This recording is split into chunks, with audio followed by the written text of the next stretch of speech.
feels so good when opposites attract. Hands down. Ladies and gentlemen, what is up? Welcome back to Brothers to the End podcast. I'm Gold Glove. My co-host is with me. Oh, it's me, Vern. You sound a little throaty there. Yeah, sorry. Get that out. Get that out. I had a bro. little phlegmy. I was having a meal replacement shake, and that was the first. Oh, it's thick. Yeah, a little thick, coated my throat. So, by the way, before you try to take that anywhere it shouldn't go, this is a family-friendly edition of Brothers to the End podcast, episode 12. I don't know why. I think we said that, or I said that, or something, but people keep saying it in my chat, so I think we just have to do it. So today, we have to. No dicks. So penises and no vaginas penises. Today. Yes. No, just the birds and the bees. The birds and the bees. We can talk. So okay. Yeah. That's fine. That's weird. That's a weird. Imagine what kind of podcast are we running where we challenge ourselves to have a PG version. Hey, next week, PG, maybe 13, depending on how it goes. Yeah. So I think. Dude, that's lame. I thought you were about to have to announce like some huge sponsorship or something like that. Now I just gotta watch what I say because because it's a challenge. It is a terrible podcast this is about to be. Now, you can say DICK like once in a PG movie, right? You get one. Or we can just talk about penises and vaginas. Okay. If it's educational, it's fine. Okay, but you just saying that it's not educational in any way.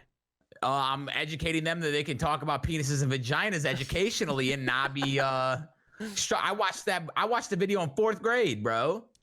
Excuse me? You watched the about video the birds and the bees in 4th grade? I feel like that's a little early. No, it was elementary school for sure. It should have been like middle school, like 6th. It should have been like 7th grade. 4th grade? I think so. How old are you in 4th grade? You're like young. You're way Here's the too thing. young. I missed it. I missed the video, and they're gonna make me watch it by myself, or like basically with the delinquents who skipped school that day. They're gonna make us all sit in a room and watch the video together. And I never actually ended up seeing the video, but they showed it in 4th grade. Well, you never watched it? Nope. Oh. But I already had a very, very extreme understanding of the human anatomy. Oh, you already knew all grade. about the sex. Yeah, okay. About how the PP goes in the hoo-ha. Yeah. And they woohoo. Yeah. And then 9 months later, surprise, the stork arrives. You have an STD. No, Jesus Christ. I don't think 9 months is how long it would take for an STD to pop up. Oh, so you're an expert now on STDs. Oh, I dabble in chlamydia. Sorry. Is that PG? I don't think so. Things to say on a first date. Yeah, I dabble. Oh my God. What a great start. 5th grade. People were saying 5th grade in my chat. I'm pretty sure I didn't watch any sex education stuff until like 7th grade. Wow, you got a bunch of late bloomers over there, huh? No, I'm sorry. It was 6th grade. I do remember. I remember the health class. It was 6th grade, and it was, I swear, it was, I had to see a pregnancy. Like they showed us an actual, I think it was just. It's crowning. It's crowning. Are you sure it wasn't like The Hangover? The head popped out.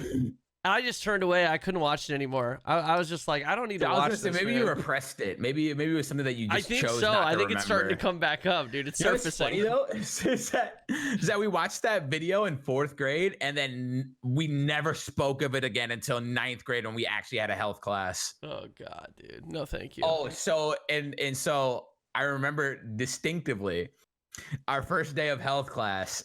Our teacher sat us all in a giant circle, like I was in an AA meeting or something like that. We're all in a giant circle. And she's like, this is an educational class, and everyone is going to be adults about this. We're going to be mature. Mm-hmm. I got if the same you guys spiel. The body parts will be referred to as penises and vaginas from here on out. And if you want to call them by any other name, you get it out now. And I remember this one kid, Kevin, I will never, he called it a purple-headed yogurt slinger. Yep. I don't know if that's he. Definitely. But he literally, everyone was going around the room, like pee, dick, bubble, and he was like purple-headed yogurt slinger, and I was like, and he said that right in front of the teacher, dude. Like the teacher? Yeah, the teacher, dude. And we all just kind of like paused for a second, like, is this okay? And she kind of like gave us the go ahead to laugh at it, and then we all just erupted in laughter. It was great. It was great. I like that health class. When I was younger, I always called dicks peckers. Packers. Packers. You little Peckerwood. Little. Exactly. I just I always thought pecker was so funny. I don't know why. It's just so stupid. I don't have any like memories of it, but I feel like at some point an old man has called me a little pecker. Peckerwood. You do seem like you're kind of. It just happens. You've been a pecker in your days. You're not wrong. Anyway, this is a family-friendly episode. So if you're watching this or listening to this with your children, thank you so much. Oh, that's what it was, huh? We were talking about they weren't able to watch it with their kids or anything. Or we were talking about watching it. Okay, if you wanted to show your parents or something the podcast, this is gonna be the episode to do it. This is the episode. Hope you guys enjoyed your anatomy lesson for the first 10 minutes. Now on to other topics. This is a great start. So we got a bunch of tech news that I kind of want to talk about, including sponsor Elgato's 4K 60S Plus capture card that they just announced. And even sponsorship aside, I'm always into the newest like capture card tech because obviously that it directly correlates with what we do via streaming and recording and shit like that. So and they announced their new external cap card. You don't even need a PC to use it. It can literally, and it does 4K 60, 4K resolution, 60 FPS. You can. That's what they have. Their current card, their internal card, it does that right now. Correct. Right? Their latest version of their internal card. But this is an external capture card. You can literally take it on the go. Like to imagine like going to a convention and like having a stream or something that you're doing there. You could literally have all that footage ready to go. 4K. Yeah, or 60. Like maybe you go to an event and they tell you to bring your own capture card. You bring this. You can plug in an SD card to it and literally record straight to an SD card. You don't need a laptop or anything. It does everything on board, and there's zero lag pass through. So it's pretty insane. Like I guess the reason I really wanted to talk about it is just to compare how the tech has actually evolved. Since like when we first started, my goodness! Like remember, these people are so spoiled. Dude, they're so spoiled. But, bro, oh my god, they don't even know the struggle, dude. Back in the day, I vividly remember like having to use VHS tapes to record in some capacity, right? Like Dazzles and Adaptec game bridges and like all this other shit, like. It was so basic, standard definition. It would like you'd actually have to use like a VHS tape, record to the VHS tape, and then you could like get a converter where you put the VHS tape in it, and then you could plug that into like a capture card and record it on your capture card, and then the capture card could put it on your computer. But it was just, and by the time you'd done all that, it was like this super shitty, compressed little fucking terrible clip, that looked. Not to mention the 4 days of work that went into setting all that up and extracting the footage. Exactly. Dude. And then that doesn't even include if you do want to make a video, you got to render it, which back then videos you'd like hit render and you'd have to walk away and come back maybe. Dude, I remember my first couple renders were like 24 plus hours. They were like crazy.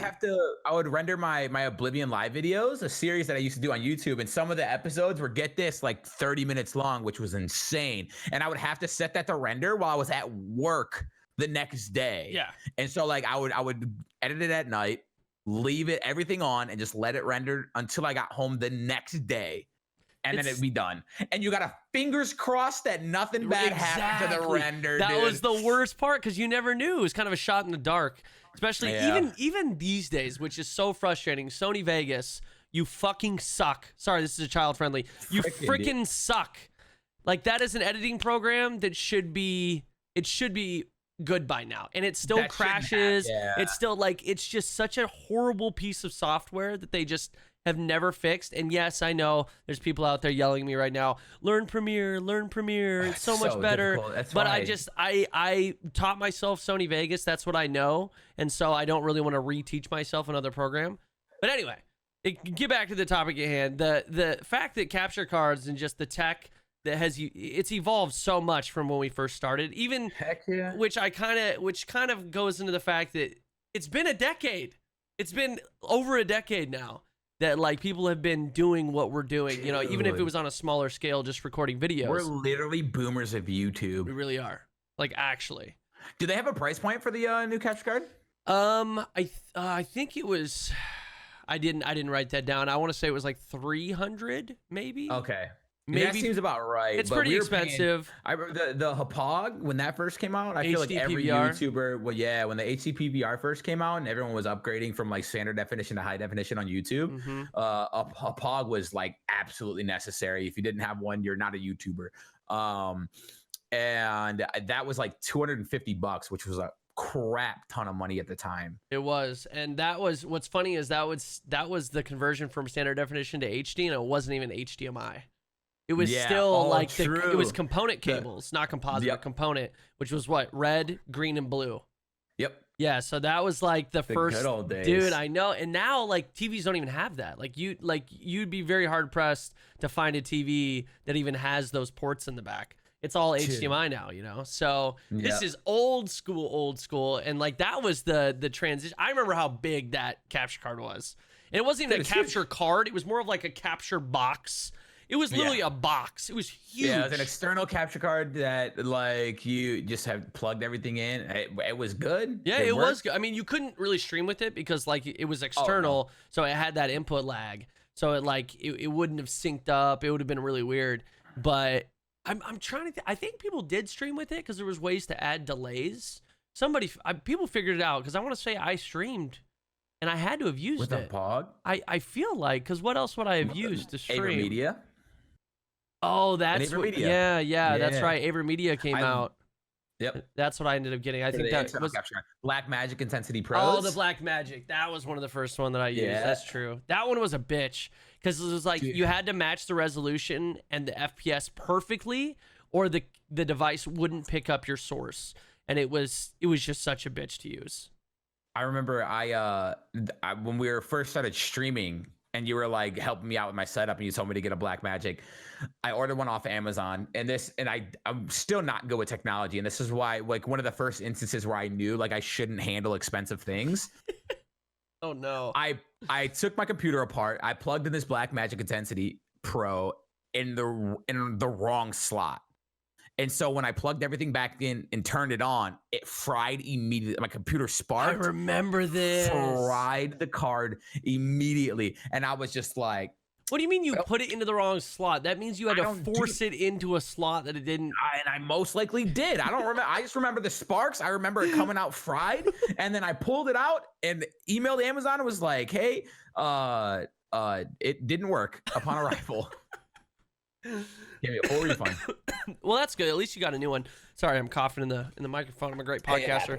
I mean, at least you got a new one. That's kind of, you effed it up. I went to AverMedia after that. I never actually, dude, it scarred me for life. Honestly, it was a good decision because the Blackmagic was always finicky. Like, I'm pretty good with that stuff. I've always been pretty good with like capture cards and I'm really good with the video aspect of streaming and recording. I always have, just because I've been doing it for so long, and honestly, they just keep making it easier and easier and easier. Oh, yeah. If you could have figured it out back in like 2009, 2010, it's a breeze now. Like, it's so easy now. So it is. It's so convenient. It is. So I just thought it'd be cool to kind of talk about like the changes, like the fact that Elgato's rolling out an external card that can do 4K resolution at 60 frames. It's nuts. And you don't even need a PC. It's just mind-blowing to me. You could stream from that and stuff too. Like if you had it hooked up to a PC. Yeah, wow. You can. I mean, obviously you can still use it through a PC. But if you just want to like I said, take it to like go to a PAX or an event. Though. It's literally like a one-stop shop. I know. In that case, like you don't have to bring like an external hard drive or anything like that. You can literally just all right on there. Yeah, that's awesome. It's amazing. So I mean, I don't really. Elgato's just dope. I love Elgato. It's probably one of the first companies that is just like there for like streamers and YouTubers, right? Like they're not like sure they might have started in the capture card business, but then all of a sudden like they have key lights and green screens, and they're like really one of the only companies that I know of that is like out here producing and evolving constantly, like the stream, like content creation, and it's awesome. Like you have camera companies, you have the capture card companies and stuff, but they're the ones that are out here that are like, hey, this is like you want a one-stop shop for streaming and content creation. Here you go. That's what I was just thinking. And they're always trying to come out with stuff. They are, and it's awesome because obviously they have.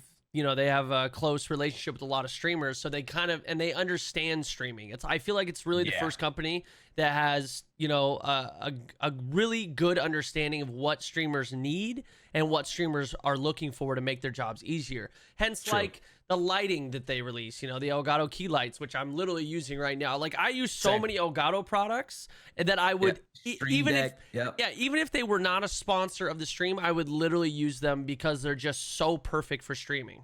They don't sponsor me. Yeah, exactly. I mean, they're one of those companies. Products. They actually make phenomenal products for streaming. Now, I will admit, I think my overall favorite piece of equipment for streaming, and this is not an Elgato product, and the reason I say that is because audio is the one thing that just really messes with me. Like I think audio is pretty easy when it comes to a one PC setup. You have one PC.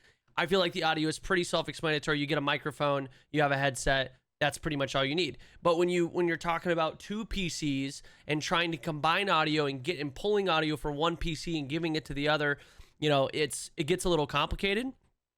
And then the Go XLR was released. The Go XLR is my favorite piece of equipment I've ever used with streaming. It is so good. And now they have the Go XLR Mini, which actually is probably a better product because the Go XLR is really cool and it does amazing things, but it's got a lot of stuff on it that most people don't even need. Yeah, especially like streamers and stuff. I feel like they made that to be like good for years to come and for every situation you could possibly think of. You're a musician, you're like whatever. You know? I mean, they've got like, you got like a sampler built into it. It's got a bunch of voice effects and stuff like that. And like, really, you don't need all that.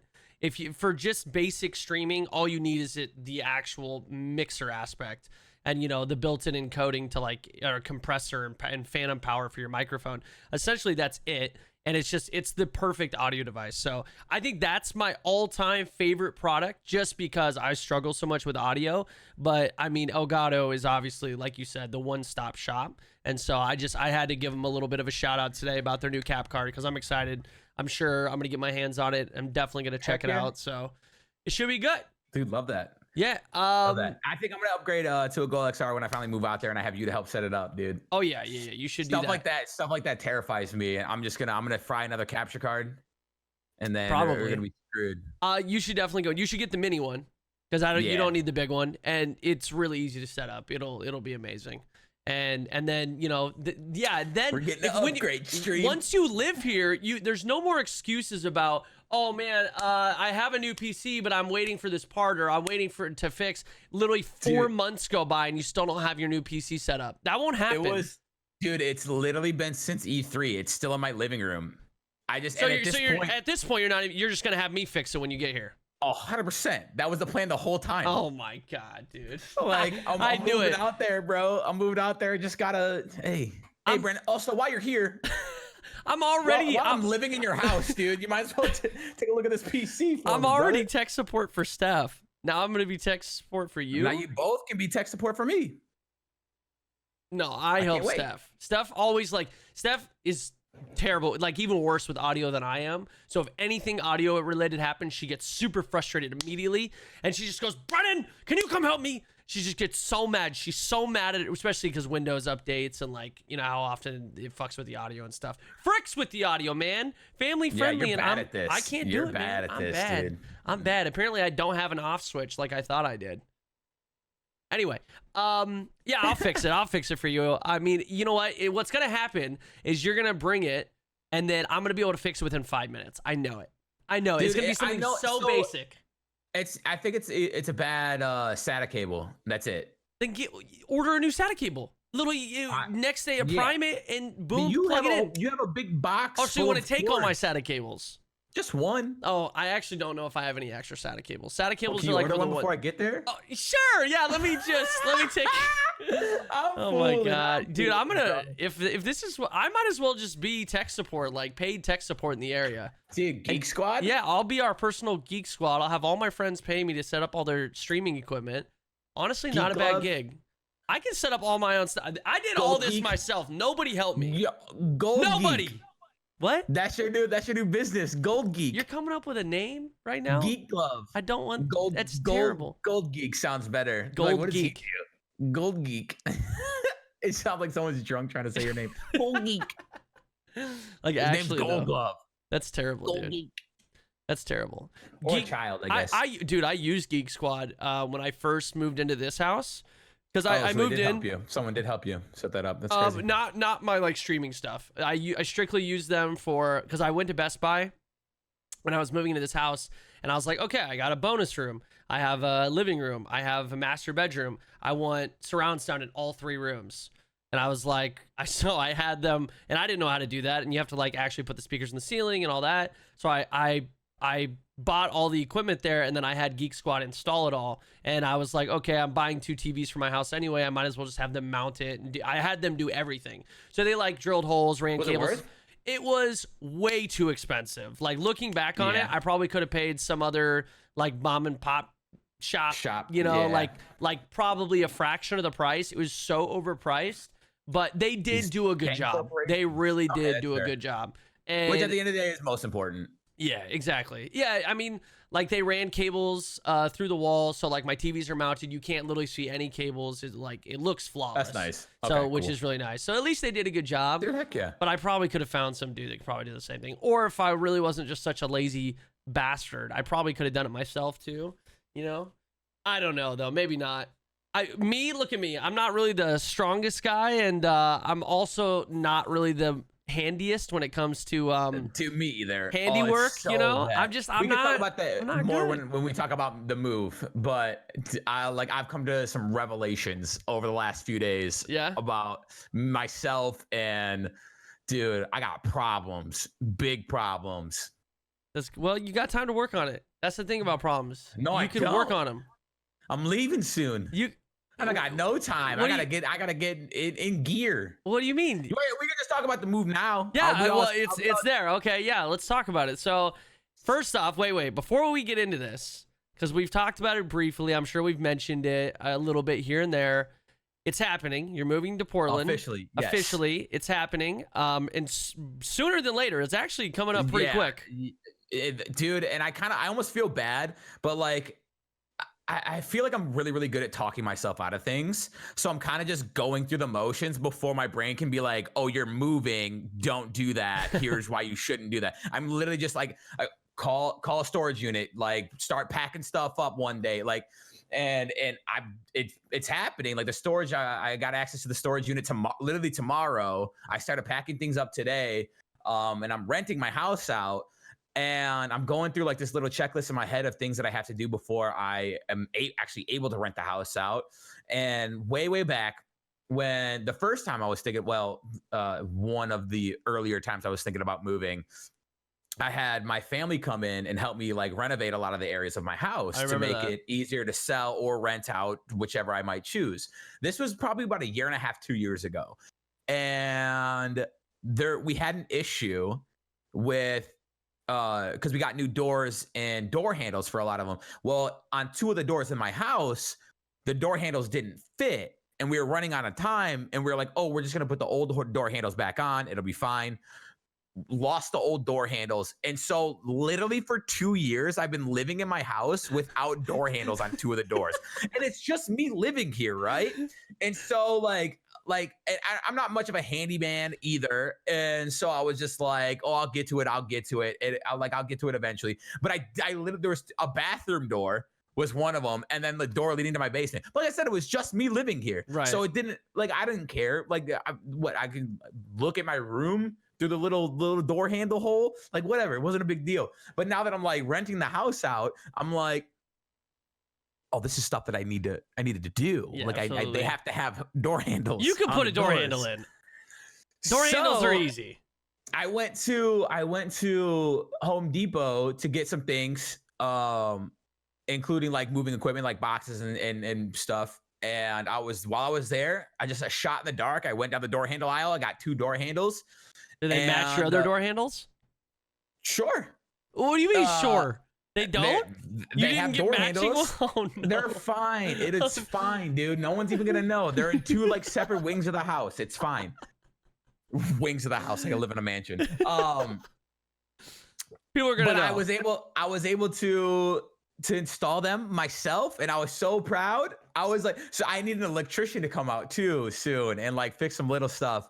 And I told my little brother, I was like, yeah, you can come, because it was with his buddy that was gonna come check it out. And I was like, you can tell him to cancel it. Like after I installed the door handles, I felt like there was nothing I couldn't do. So I was gonna tackle the electricity issues we had like one day this week. I might die in the process, but yeah, I got like this newfound confidence. I wouldn't mess with electricity. Yeah, electricians are professionals for a reason. You're gonna get zapped, and your hair's gonna stay up and be spiked for life. Hey, there you go. You won't have to pay for hair gel ever again, or hairspray or anything. Your hair's just gonna be straight out, dude. That would be hilarious. Well, I mean, the move's delayed because I electrocuted myself. You being shocked is not funny, but the hair thing is funny. I don't wish any pain on you. I survived it. That's true. Hilarious story. That is true. I'll keep you guys posted on the podcast. Just don't stick a paper clip in a light socket. Speaking of sticking paper clips into light sockets, that's a good segue to our Las Vegas trip when we did an escape room for New Year's. Am I right? That's a pretty good segue. He felt the need to tell us that to not shove forks in the sockets, the wall outlets, and we're like, okay, that seems obvious. And he's like, well, no, there's an escape room like down the street that requires you to shove a fork in a light socket. And we're like, that's a horrible idea. That's a horrible idea. You shoved in the wrong one, dude. Right? Well, I would hope that electricity in that room. I would hope that they only. There are precautions. Yes. Yeah, I'm sure. Like, one of the sockets is needed for this escape room, but only one of them is fake. They make you sign waivers for a reason. That's so dangerous. I'm glad we didn't do that one because I would have never done that. I'd be way too scared. Even if they're like, no, it's fine. It's fake. I wouldn't trust it. My brain tells me that is wrong. You are dumb. Do not put that in there. Yeah. Right? Like, dude, I've told you. They're fun. They are fun. Escape rooms are super fun. So we went to Vegas. So if you guys didn't know, we talked about a little bit about it. We went to Vegas. We did like a friend trip for New Year's. And we did a couple escape rooms. Was it the first day we were there? I think it was the first day we were there. Well, second day technically. Second day, yeah. First full day. And we did some escape rooms. They were pretty fun. They're awesome. I just love solving puzzles and stuff like that. The first one you didn't help. Because there's too many chefs in the kitchen, bro. You didn't like you. Well, we were trying to make a pizza. We need 15 people making a pizza. There was 8 of us in that room. I mean, an assembly line. An assembly line is quicker. No. So that's the thing is like when you have that many people trying to work on one task, everything just gets combined and jumbled around. It's not good. It won't help anything. Like you got one person trying to read out stuff and they're like 2 steps ahead of the other person, and they're like, that's why like there was one instance where like we had to turn like these statues or whatever. And people were all playing. One person was fixing it, and then somebody else just walked over and started playing with them. Like, what do these do? Oh, they turn. And someone's like, "Okay, we have to redo this now because this person." Like, it was just too many hands in there. But when I could help, I would. I was killing them the second escape room. That's true. That's true. I'll give it to you. That one was way harder. Yeah, and that's why I was like, oh. Now now. Oh wow. Now the expert can come through and solve this lickety split. We were what 6 seconds off of the record in the first one. Yeah, well, we were the absolute fastest without any hints. Yeah, we were the only team, we were the fastest people to do it without any hints. My services weren't needed, which was pretty cool. Dude, everyone was solving it really fast. Yeah, we flew through that one. I just wish that we would have got the record. That would have been actually really cool. We were just short, man. We were so. And then we sucked on the second one, dude. Dude, what do you mean? It was a group effort. You can't just throw everybody under the table. Oh, I did, bro. So they locked me in a box, right? And they're like, the person in the box is gonna have to solve like he's a very crucial role. And everyone was like, oh, since Vern really didn't do nothing the first one, you can go be in this box. Like we're gonna check. But then these suckers didn't even get how they were supposed to help me with these clues. They're like, no, Vern, you're missing something. And it's pitch black in this room. I cannot see anything. I'm feeling along the wall. It's just a wooden box, dude. Everything is just a wooden box. It all is wood. I'm running around the floor. I'm touching the ceiling. I'm trying to pry stuff open, and I can't see anything. And they're like, no, Vern, there's got to be a clue there, because these dummies can't find anything on the outside of the box. So they're just like, no, Vern, you're missing something. You're missing something. And they're like, okay, let's get a hint. And they're like, do you see anything on the outside of the box that could maybe help your friend inside of the box? We were taking a long time to get them out. And we were like, oh, yeah, we do notice these little markings. And then we figured it out. No spoilers. Yeah. Just in case some reason one of you guys listening or watching is going to go to that escape room. Oh, We yeah, don't I want to feel spoil like any it's really puzzles. bad-mannered. Yeah. You Bad don't want, mannered. yeah, you can't tell people how to solve puzzles, man. Dude, I'm new at this. This is only my second escape room, my second and third escape room ever. We did the one in Amsterdam. Well, you started at the top. That's because that's the best one I've ever done. The one in Amsterdam. that was awesome. Me and Ava killed that. That one was crazy. That one was creepy, and that one freaked me out a little bit. Perfect example of too many chefs in the kitchen. Like I said earlier, you guys, I think more of me and so it was supposed to be, we separated into two groups because they couldn't accommodate 7 of us. Mm-hmm. And so it was me, Ava, and Oreo in this escape room, and Uriel has like really bad claustrophobia, and so he literally couldn't do it. And so it was just me and Ava going to this escape room by ourselves, and then it was Brennan, Steph, Rick, and Haley in the other one. Yeah. And me and Ava both survived, and we killed it. We did it way faster, and everyone in their group, they were all angry with each other, murdering each other. Like, dude, it was so I didn't murder funny. my friends. You were offing them so quick, bro. The first chance you got. Yeah, I put Rick in a box. Screw Rick. We threw him under the bus real quick. Or no, I went in the who went in the box? I went in the box that time. That was right. No, you sacrificed Rick. Yeah, we sacrificed Rick, but I was the one that went in the box. Oh. And that was a little freaky. I didn't like that. Ava got in the box. I have like mild. It's weird because like my claustrophobia, I notice it more like in large crowds, not so much like cramped spaces, but maybe it's not claustrophobia. Yeah. But like when I can't move, and like there's too many people around me or something like that, like that's when my anxiety starts to flare up like really, really bad. If I'm just chilling, like that box that I was in wasn't too bad at all. But I feel like if I was in like a coffin or something like that, like your boy would not be a fan. Okay, that's what I was put in, was a coffin. Yeah, dude. And it wasn't like you just get in and it closed. It closed you, and then it moved. Yeah, and it put you in, and it put you by yourself. And I was on the outside. I didn't like that. That was a little freaky for me, but at least, hey, I'm alive. So, and you signed a waiver beforehand. So, it was a little. Imagine you die from that. I signed a waiver, so it wouldn't have mattered. They'd just been like, can you imagine the bad press that comes from that? No, dude, it's at in the fine print. It goes, we dispose of the bodies and get rid of all evidence that you ever existed. It's pretty, dude. It's pretty crazy. That's a plot to a movie. It's called The True Escape. It's a true escape room. You can escape from life. Jesus. Sorry, that got dark. That got dark. The sweet release. I'm just kidding. I'm just kidding. Dude, Rick got me saying that. The sweet release. Sweet release. It's so messed up. It's so dark.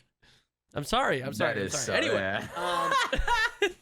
So yeah, New Year's. New Year's was fun. We did some escape rooms. Did some drinking. Did some walking around. Did some gambling. I didn't do any gambling. Bro, we killed it. Me, Haley, Tyler, and Evan all won huge. Really? I thought you were even. Rick lost. No. So I'm an addict. But. So we won a little bit the first night. We were all gambling. I won, Haley won, Tyler won a little bit, and Evan lost.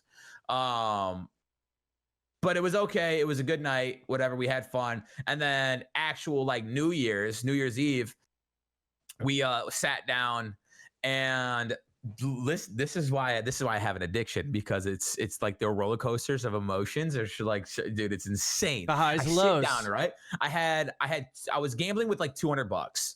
Okay, and I had won 100 from the night before, so I had $300. And we sit down at the blackjack table. We're all feeling pretty good from dinner, and we were drinking and stuff.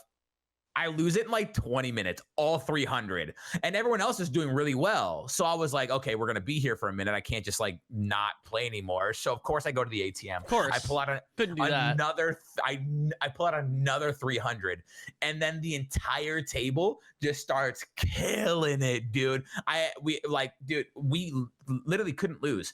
Rick Except for Rick had to lose so that we could win. He was the real hero that night. Oh, nice. So you put it on Rick.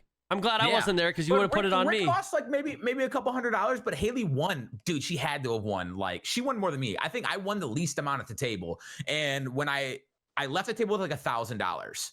So I ended up winning like 700, but that was after I lost 300. So I was up about 400. Okay, not bad, not bad. Haley Dude, won it was more. awesome. I think so, and I think Tyler won even more than Haley. Oh my gosh, I missed out. Dude, I missed did. out. Damn.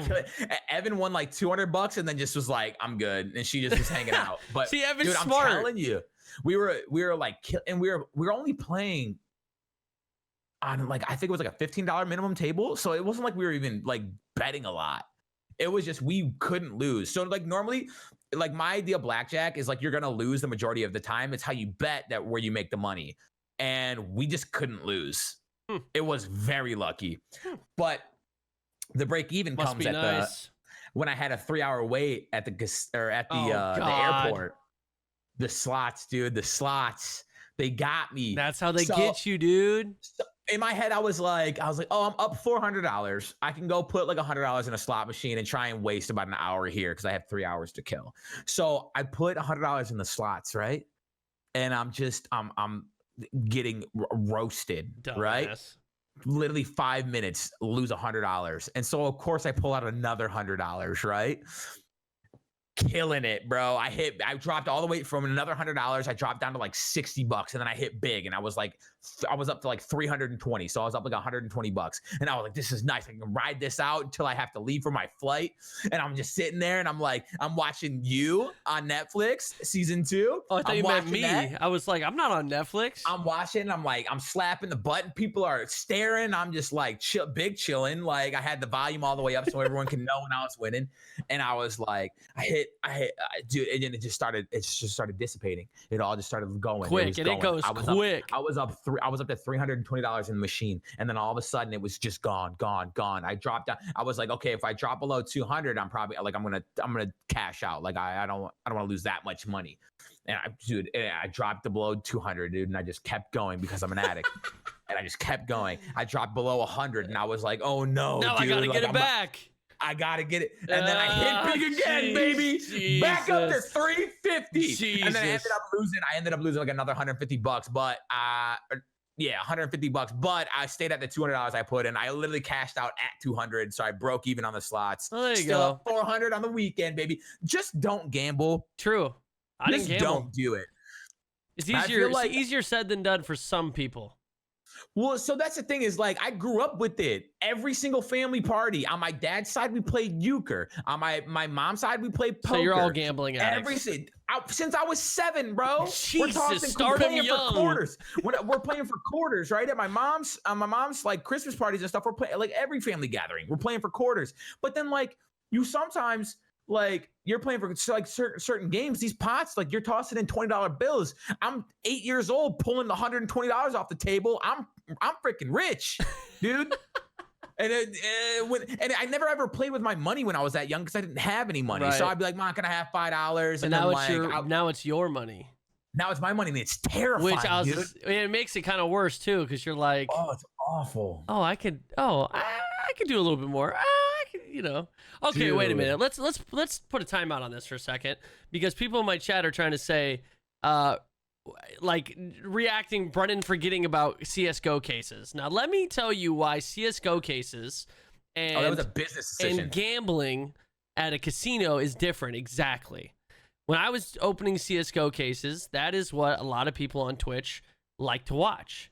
Okay. Yeah. I wasn't. Dude, it's not popping. It's not like I was just paying this money to open these cases and just hopefully I get a knife. It wasn't really like that. I was doing it because I knew people would like to watch it. It was an investment. It really was an investment 100%. On the channel. All of that was write-offs, right? It was. And yeah. Okay. You want to talk about it like that? Like if I look back now and see how much money I actually spent on CS:GO cases and have absolutely nothing to show for it, it's disgusting. Yeah, I'd rather not have done that. But at the time, in the moment, it was 100%. It was 100% worth it. Like my channel was never bigger on Twitch. My first ever video on YouTube to hit 1 million views is a case opening video. Yep. Like that's what was popular in the moment. And even if you want to say like that's gambling, then you can like take Mr. Beast for example. Like he's sitting there and he's giving away thousands of dollars in hopes that this video does well. Yep. Like it's an investment. It's an investment in that sense. Exactly, in a type of way, which there's other ways to invest in your content too. Like for example, here's a weird type of investment that a lot of people have done over the years on YouTube.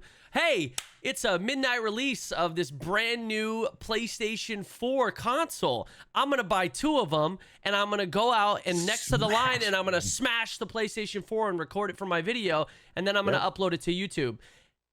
Granted, you watch that and you go, fuck that dude. What an asshole. Why would he ever do that? What a waste of money. And what you don't realize is that is an investment. He knows what he's doing. 5 million other people are also watching him smash that PS4 on YouTube, and that ad revenue's coming in. He can buy now 15 PlayStations. Exactly. And so I think that's super important to talk about though, because a lot of people do see it as gambling, and like they see like they don't understand like from a business standpoint like how a lot of the stuff that happens like that is calculated.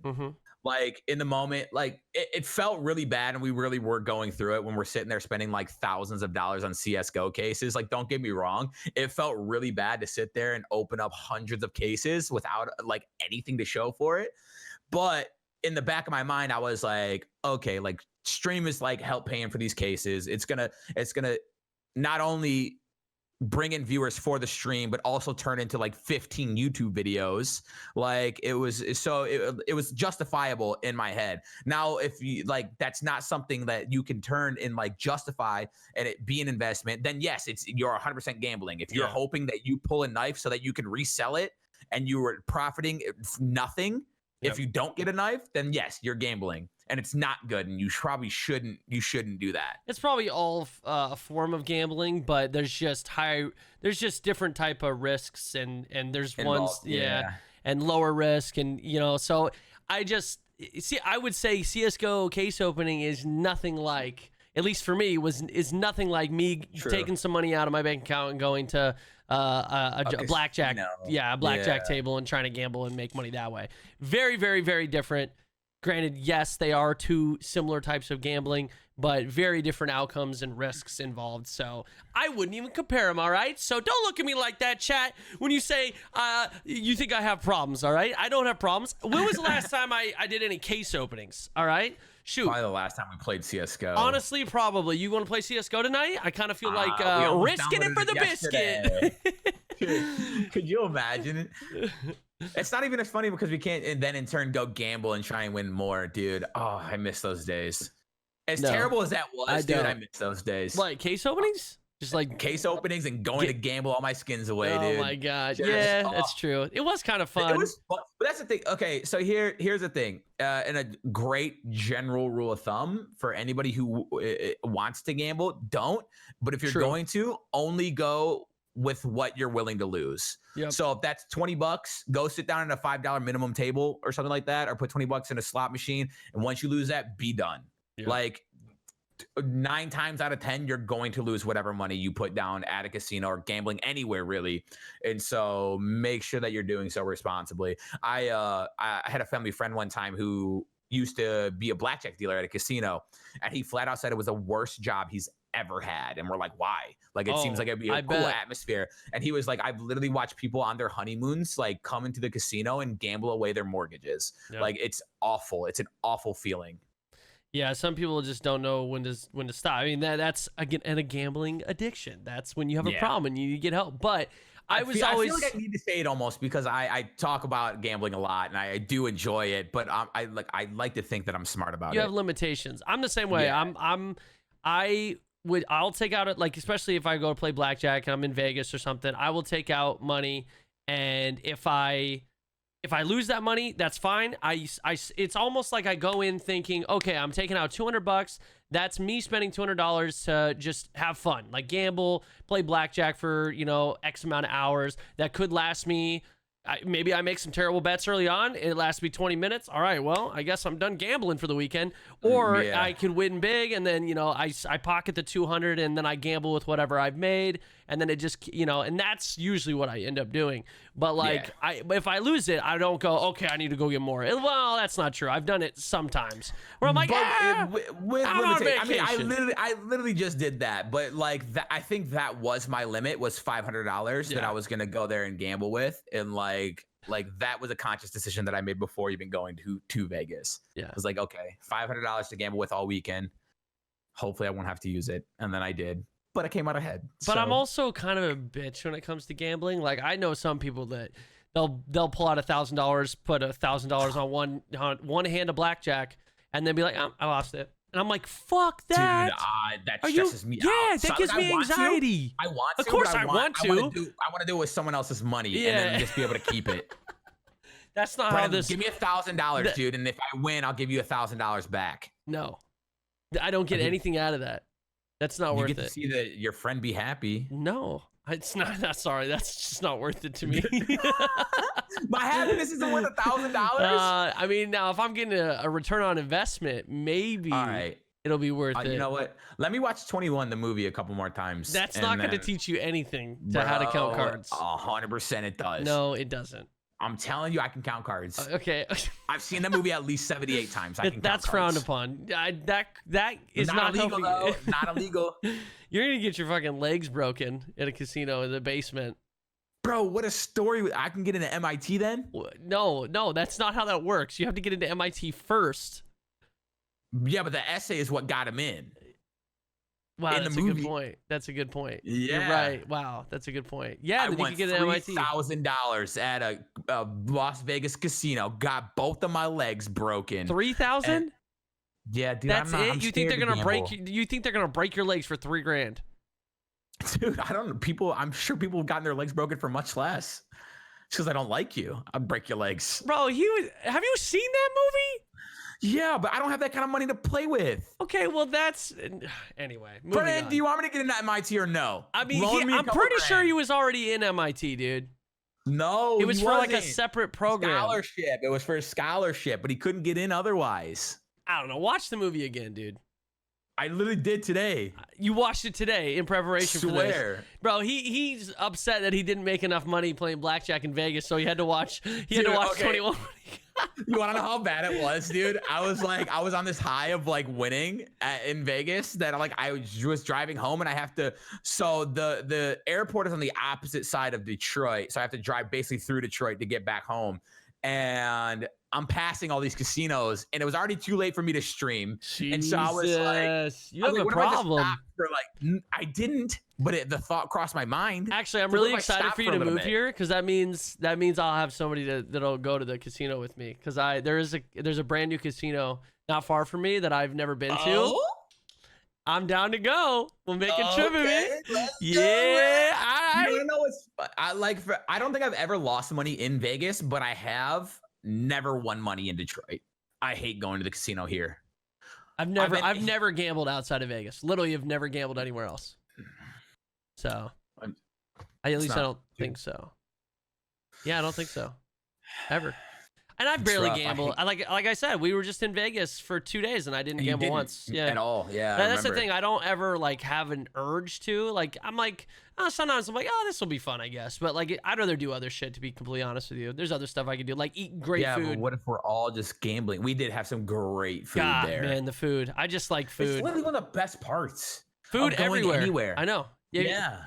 Traveling and eating the cuisine and eating great meals, that's the best part. There's nothing that tops it. Dude, amen. Getting drunk with your friends. Getting drunk with the boys. And having waiters call Vern a pussy for me.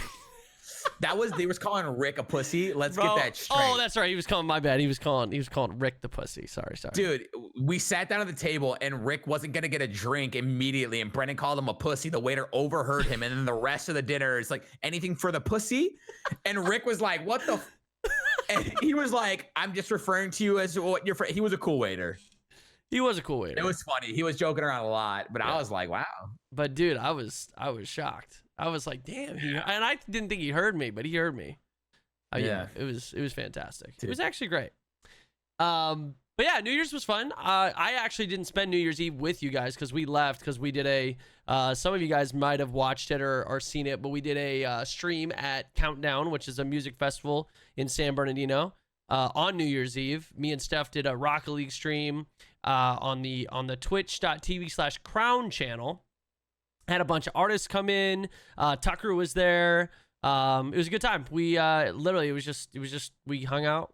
Did you get to enjoy the festival at all? Like after, because I know you guys were working long days. It was pretty. We were streaming for a long time. We got there like 5. I want to say we got there at 4, and then the stream started around like 7, and then we didn't get done until after midnight. And then by the time that was all over, man, I was exhausted. I was exhausted. I mean, there was a lot of travel and stuff from Vegas, and then I'm surprised you guys even went. To be honest, like once I heard that you guys were going to Countdown as well, I was like, wow. That's true. That's true friendship right there. Well, originally we wanted to hang out and did the New Year's thing in Vegas. So, but this opportunity came up and it was pretty hard to pass up. So, we wanted to at least do both. And I was proud that we were able to make it work. I was like, me and Steph are at the point now where I'm like, dude, I get tired, bro. I'm like, I just want to stay home. I just want to sleep. I'm like, I don't want to do all that traveling. That's too much now. I'm an old man. But like, we did it. I had that revelation in Vegas, dude. We started like, there wasn't a single day that I woke up hungover in Vegas. We're spending New Year's in Vegas and I felt great the entire weekend. Like it was completely fine. We were in bed by like 1, 2 a.m. every night. We were up by 10 a.m. every single day. Like, dude, it was nuts. It's like you're an adult. Fine. Yeah. Or I'm just old. I'm old. I'm past the adult. I'm old now. I like that reaction. Ugh. You're an adult. Is that an adult noise? Is that impressive? Are you impressed I wake up at 10 a.m.? I'll be honest. New Year's in Vegas? I slept in today and I didn't wake up till noon, and I feel kind of same. I feel shitty. But I ended up. I drank last night. Of course you did, dude. What kind of delinquent drinks on a Monday? Games are making me mad, dude. You know what was super funny is my little brother was having friends over yesterday. And they all had like stuff to do today. They were working and stuff today. But I go out there thinking like, oh, they're gonna judge me because I was getting drunk on a Monday. Beers everywhere. I was like, wait, y'all getting drunk on a Monday too? And they're like, you know us? And I was like, hey. So the whole house was drunk yesterday. That was fun. Oh wow. So yeah, but they're like frat kids. Not anymore. My little brother graduated. He's still a frat boy. He just graduated. Like that's fair. Literally like 2 weeks ago. You think he goes from frat boy to non-frat boy in 2 weeks? Nah, he's a frat boy for at least another year. Dude, once you're out, you're out. No, he's no in. going back. He's in. He's frat. He's in for life. He's full frat. Dude, it's like a gang. You can't get out. I know. You can never leave. And you have to come back periodically. You got to drink your body weight in beer or else you're not allowed to leave. Jesus, dude. That sounds filling. That sounds filling. That sounds really filling. After that conversation. Okay, I did write down some more tech stuff because there's actually a lot of tech news that have been coming out recently. Slap me in the face with it, please. Asus and NVIDIA announced a 360 hertz G-Sync monitor, the first 360 hertz monitor ever. And here's the thing with me is, it's interesting because, in my honest opinion, I think it's overkill. Like, what the? Well, yeah, eyes can't see more than 30 feet or something like that. So why would you need 360 of them? Okay, yeah, thank you for that. But what? No, but it's a 1080p monitor. So I guess that helps it a little bit. But like, what game are you playing where you're getting 360 FPS like consistently? League of Legends, brother. You can get Okay, cool. So League, man, can't wait for 360 hertz monitor. Dude, I'm zooming, brother. Never missing a cannon minion ever again. But like very few monitors, right? Like, okay, maybe CSGO with like dumbed down graphics at 1080p can get that. So I guess it's really, it's I don't know. It seems very silly to me. It seems like a very silly monitor to make. Like 240 hertz, I feel like is already like kind of up there. And just like, who needs more than 240 hertz? But Then again, there was a lot of people who were like, who needs 60? Who needs 144? And there's a huge difference. Like, you really notice the difference. I feel like, I don't know if it's just me or if I'm like just like really low maintenance when it comes to that stuff, but like I got my first 144 hertz monitor like a little bit ago. And yes, it is set to 144 hertz before you ask. I literally don't see a difference. Between 144 and 60? Whatever I was using before this, I don't see a difference. Playing the same games, I just don't. There's something wrong. I think it's a myth. I think it's a myth. There's something wrong. I think it's a placebo effect. I think you're out here absolutely like, not. I think they're like, oh, it's 144 hertz. And you're like, yeah, it's 144 hertz. Everything is so clear and it's so awesome. No. When in reality, it's the exact same. So you're saying that everyone else is crazy, but you're the only one that sees through the bullshit. Yeah, dude. Ain't nobody sneaking me. If you're not noticing a difference between 60 and 144, there's something wrong. There's a lot of things wrong, but I don't think it's my monitor. There's something wrong with your setup. Are you sure? Positive. Vern, are you sure? It actually looked worse with some games. Then there's something wrong. I swear, when you move here, I'm gonna actually go through your setup and I'm gonna find out what you're doing wrong, and I'm gonna put you on blast. We could do a YouTube series about it. I'm gonna put you on blast. Yeah, trying to figure out why Vern's so fucking stupid. 30 frames per second. Jesus, dude. I don't even want to know. That gives me anxiety. The fact that you own 144 hertz monitors. Knowing that you might be spending so much money on these ridiculous monitors and it doesn't do anything for you. I just want you to sit down on my setup then and play a game so you can actually see what 144 hertz looks like.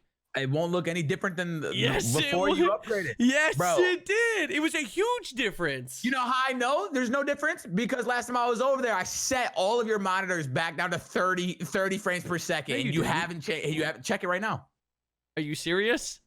I know you're lying. I know you're lying. I literally know you're lying. You didn't know. Where's the confidence now, Brennan? I have all the confidence. It's not set to 30. Okay. I can assure you, mainly because I had to literally just change my hertz the other day because remember Pummel Party wasn't working, and it was on. You're trying to play freaking Pummel Party at 360 hertz, dude. At 165. At 165. This game can't run at 165 hertz. Well, it's true. Crazy. I'm trying to pummel your ass at 165 hertz, not 30. All right. So get the hell out of here. Anyway, so I still think, I mean, it's cool, 360 hertz monitor, but I just think it's overkill. And it's 1080p, which I think 1080p is we're starting to get away from that, right? Like, I got these 1440p monitors. I can't imagine going back to a 1080p monitor. Like the games, it looks so much nicer. Exists? Yeah, 1440p. That's literally what I'm on. Oh man, what are you still on? 480? Bro, I don't know. Oh man, got a square monitor. He's wondering why it looks so shitty. It says Dell. They're good. Oh my gosh, dude. He's still using VGA ports. I wouldn't even be shocked. Should I not? Anyway, you're just you're trying to trick all of us. Anyway. Trigger us, dude. Trigger. Speaking of triggering people, this is actually some gaming news that released. Was not really announced, but kind of came out the other day. The Escape from Tarkov stuff. Yeah, Escape from Tarkov. There was a post that's a couple years old that shows one of the former. I don't know if I think it might be a former Escape from Tarkov employee. He's still a dev. Okay, so he's currently a dev. He apparently addressed somebody because people asked why is there no female playable characters in the game, and apparently his reasoning on a forum post was essentially because women can't handle the stress of war and women just don't fit into the lore of their game, and it kind of created this pretty big uproar. It was funny because he like basically doubled down on it, right? So they're like, oh, there's no female playable characters, and he was like, well, it doesn't fit with like the realism of war and stuff like that. And then they were like, well, no, women did serve in the military, right? And he was like, well, we just don't think that women can handle the stress of war in our particular game. And he, like, what do you mean? Like, you're trying to be historically accurate and then also but just make stuff up as you go. Like, it didn't make sense to anyone, right? And there was a lot of outrage. I don't think the issue lies in the fact that there's no female playable characters. I don't think actually anybody, if they strictly just said, hey, we don't feel like Like we just don't have the time or resources to put female character models in the game, or we just don't want to, or whatever. If they would have just said that, I think that would be one thing, right? Nobody can get upset with that. Whatever. They're the developers of the game. People might be irritated by that, but who the fuck cares? But I think the issue lies with just his response to it, where he says women can't handle the stress of war, which is pretty ridiculous. Like you can't say that. Granted, that was stupid as fuck to say. Granted, the developers did apologize in a post, even though I didn't really understand the apology. I didn't really look at it as an appropriate apology, because they basically said, yes, this certain developer that said this has been reprimanded. Also, it was just something that was misunderstood. It was like that thing where you say something really fucked up, and then when someone gets mad at you, you say, oh, I'm sorry you took that the wrong way. Or like, I'm sorry you misunderstood what I meant. You were offended. Exactly. It was almost like that type of an apology, which I think is obviously just kind of bullshit. But I don't know. I don't really. I'm indifferent. I don't really play the game. I'm not really like it's what he said is kind of messed up, but it's people say messed up things. I can't fault the entire development team for one person's voice and what he said. That's That's I think when it first got released and it was first circling around Twitter, it sounded like the way it was the context it was in. It sounded like that was an official statement from their dev team, like, oh, right. we'll never put women in our game because we think that they can't handle the stress of war. Whereas it was just a developer talking out of his ass, I guess, and then when in their apology they're like, oh, it was just one developer who is not speaking for the company, is not able to speak for the company. And then people were like, oh, well, why was he, if he's not like that big a piece?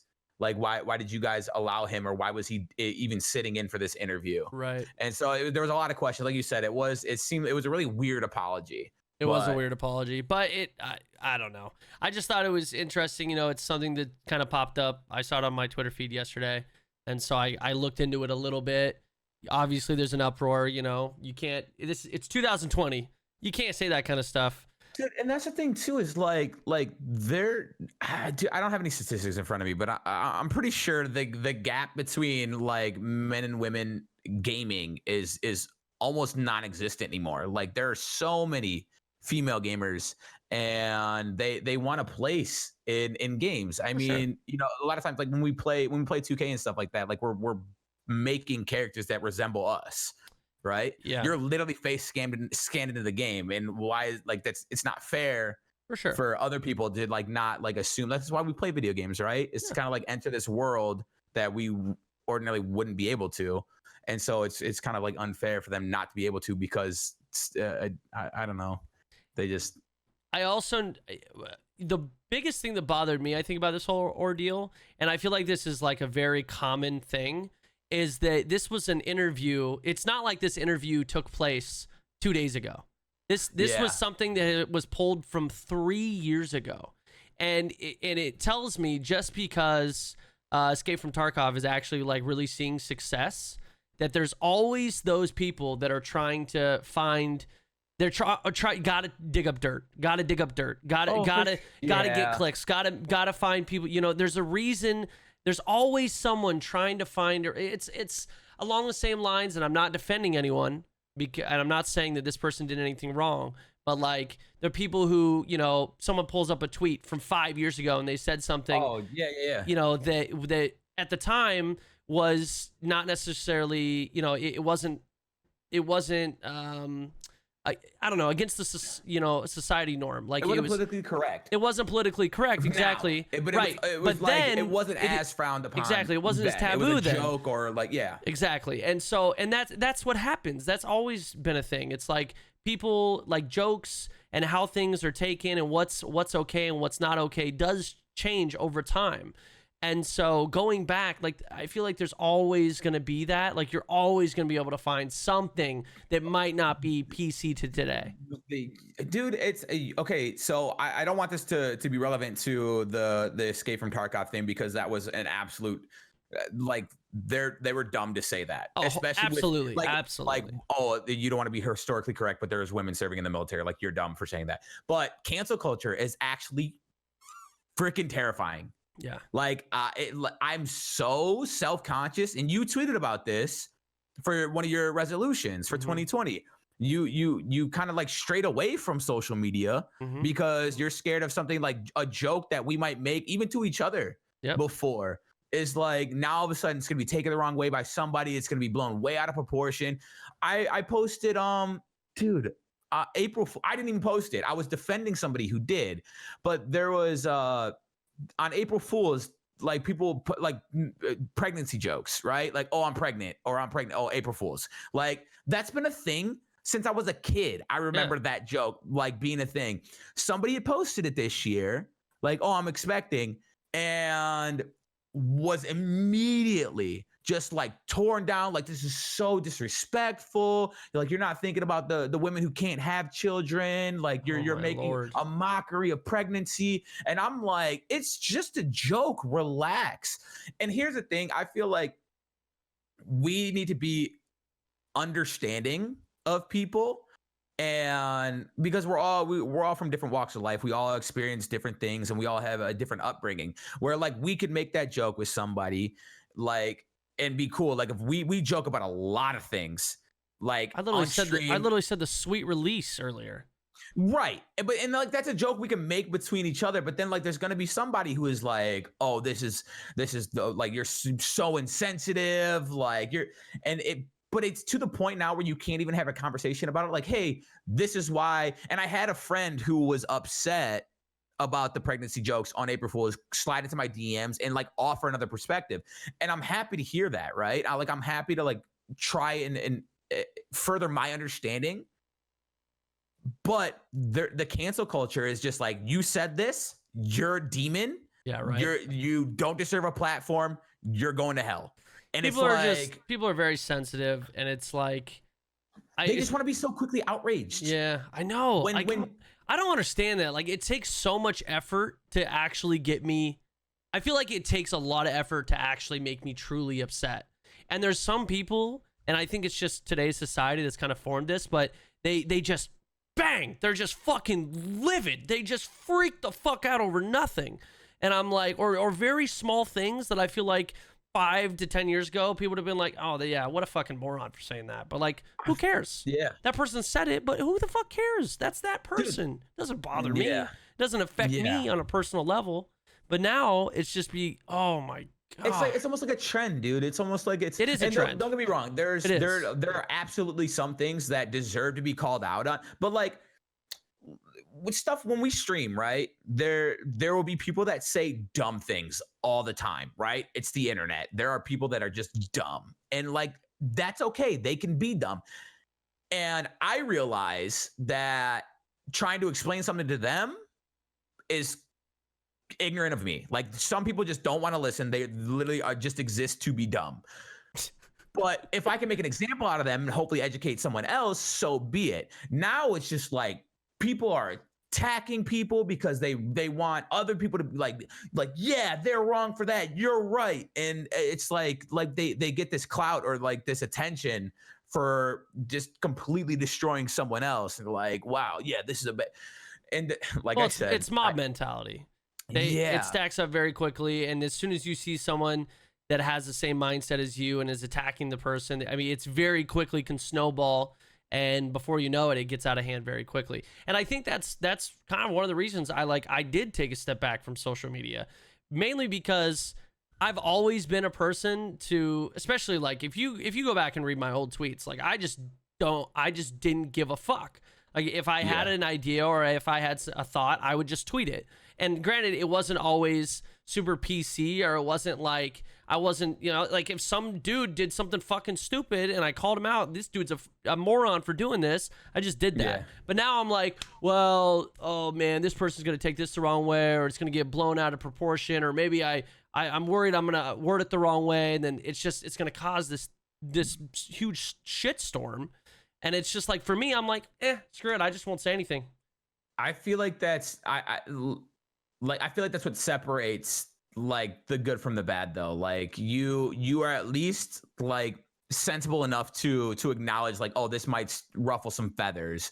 And I think you go to like one extreme where like, okay, well, I shouldn't even post this because it might ruffle some feathers. But the sense to even have that forethought is good enough to I know that you wouldn't say, like, I trust you to not say anything that is like absolutely ridiculous. Because don't get me wrong, there's some people that say ridiculous things online that just absolutely deserve to be called. They do ridiculous things in life and deserve to get called out on. Yeah. And need to, because I feel like if they don't, if you allow some people like sexual predators and stuff, dude, it terrifies me, especially in this community where like I have to like constantly like watch over my friends and make sure that everyone's taken care of, because there's like literal sexual predators at these conventions and parties and stuff. Dude, and, like, that's bad. I gotta make sure.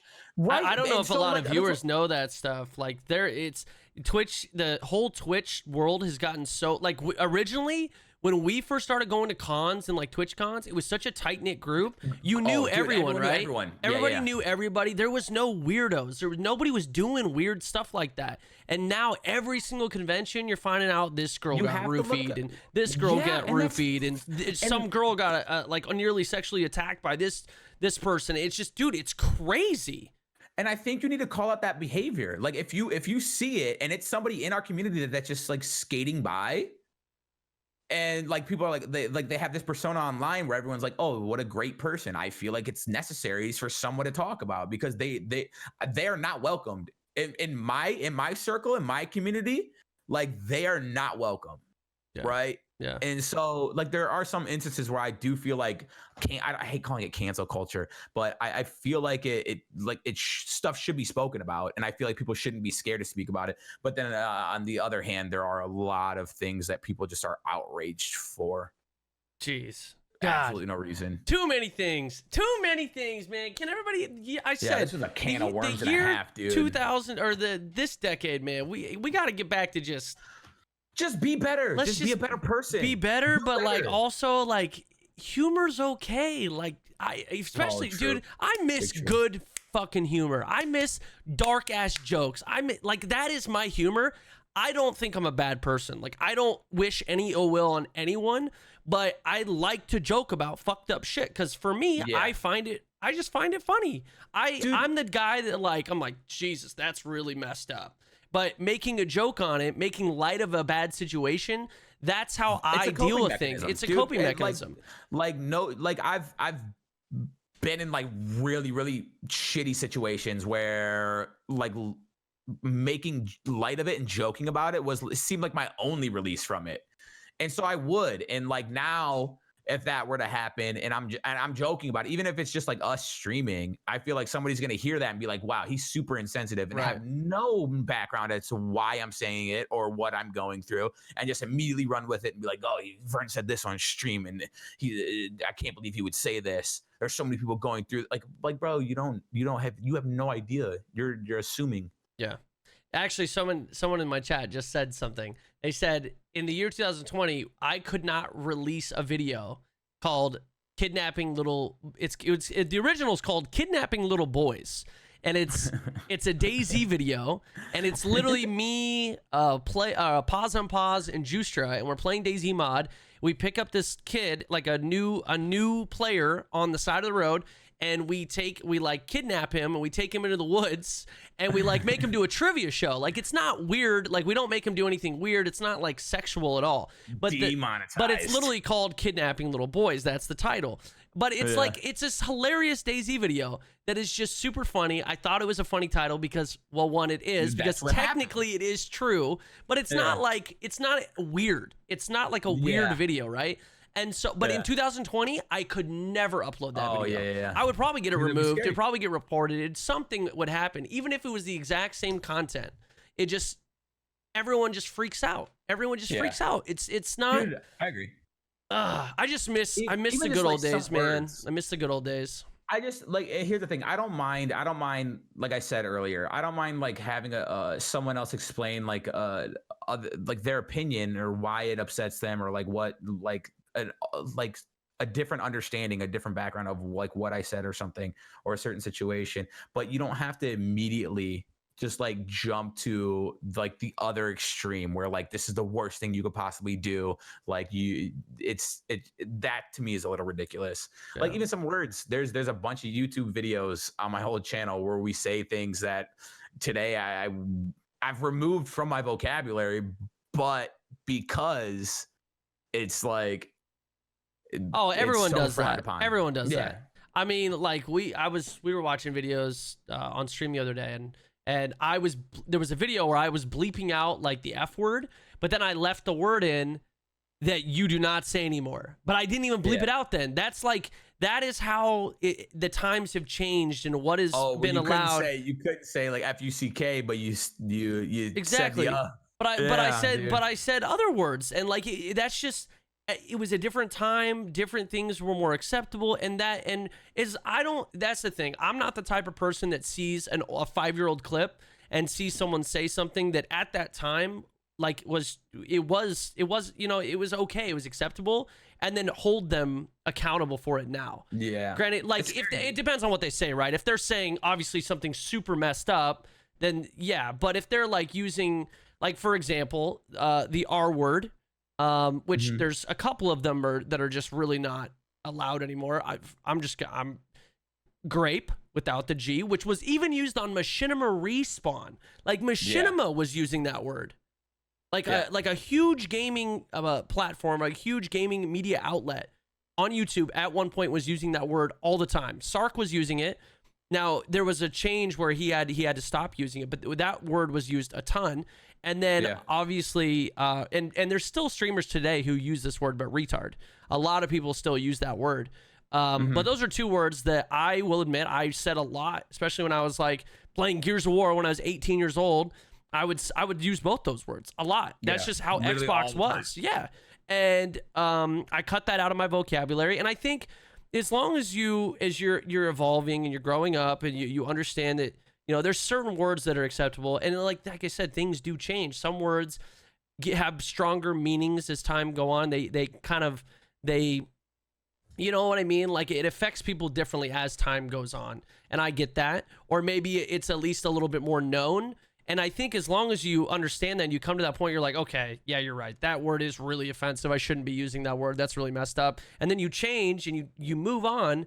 I think that's what humans do, man. You're always going to you're never going to be perfect. You're always going to say some dumb shit, especially your younger versions. You're always going to say some dumb shit that you should have never said. But as long as you don't keep being like that, then you're fine. Yeah. You're a human being. You're maturing. You're working on it. Like, exactly. It's literally human evolution. Like being able to acknowledge those mistakes and and learn from them is what separates you from an actual numpty. So yeah, exactly. And there's still people who use some of the words I use as an example. Like there's still I'll watch a streamer and I still hear them say it. Like I even heard a streamer not that long ago use grape, actually in a game while he was playing, and I instantly clicked off and I was like, dude, grow up, bro. This is bad. I could not listen to it. It really actually bothered me. And this was a word that I used, obviously, like I said, when I was 18, 19 years old. My first upload to it was a Call of Duty commentary to my Loading God Mode channel. I said it 5 times in a span of 2 minutes. Oh yeah. If you go back, I mean, it was a different time, man. Different culture on YouTube, it was just very, very different. I'm sure in another 10 years, it's going to be even different. And words that we use today are going to be completely, I don't know, man. Maybe I won't be able to call anybody an idiot. Maybe that'll be a super offensive thing, you fucking idiot. Dude. How dare you, man? There are true idiots with lack of intelligence in this world, people get offended, but. And then maybe I'll think, wow, man, that's true. That's really messed up. You fucking idiot. Yeah. So anyway, we could talk about that all day. I actually want to move on. Okay. Big can of worms, that was a big can of worms. I feel like it was all over the place. It was. Hopefully you guys can decipher the good from that. I feel like there was a lesson to be learned there. There was. And hopefully you guys listening right now can kind of sift through all of the bullshit that we just spewed for the last 20 minutes and find that lesson. So I put together a little bit of a list because I don't actually think we talked about this in our first podcast. Have we done a podcast since 2019?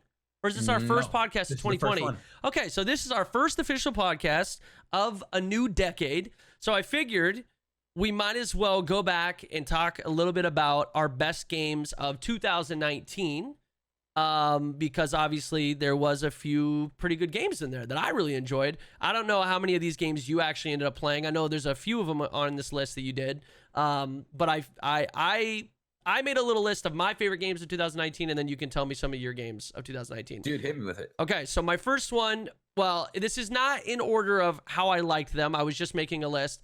Star Wars Jedi Fallen Order is on there. It actually came out towards the end of 2019, but oh my lord, I absolutely loved it. One of my, I think it was my second favorite game of the year. It was incredible. They gave Star Wars kind of a facelift, and they decided to go full on story mode.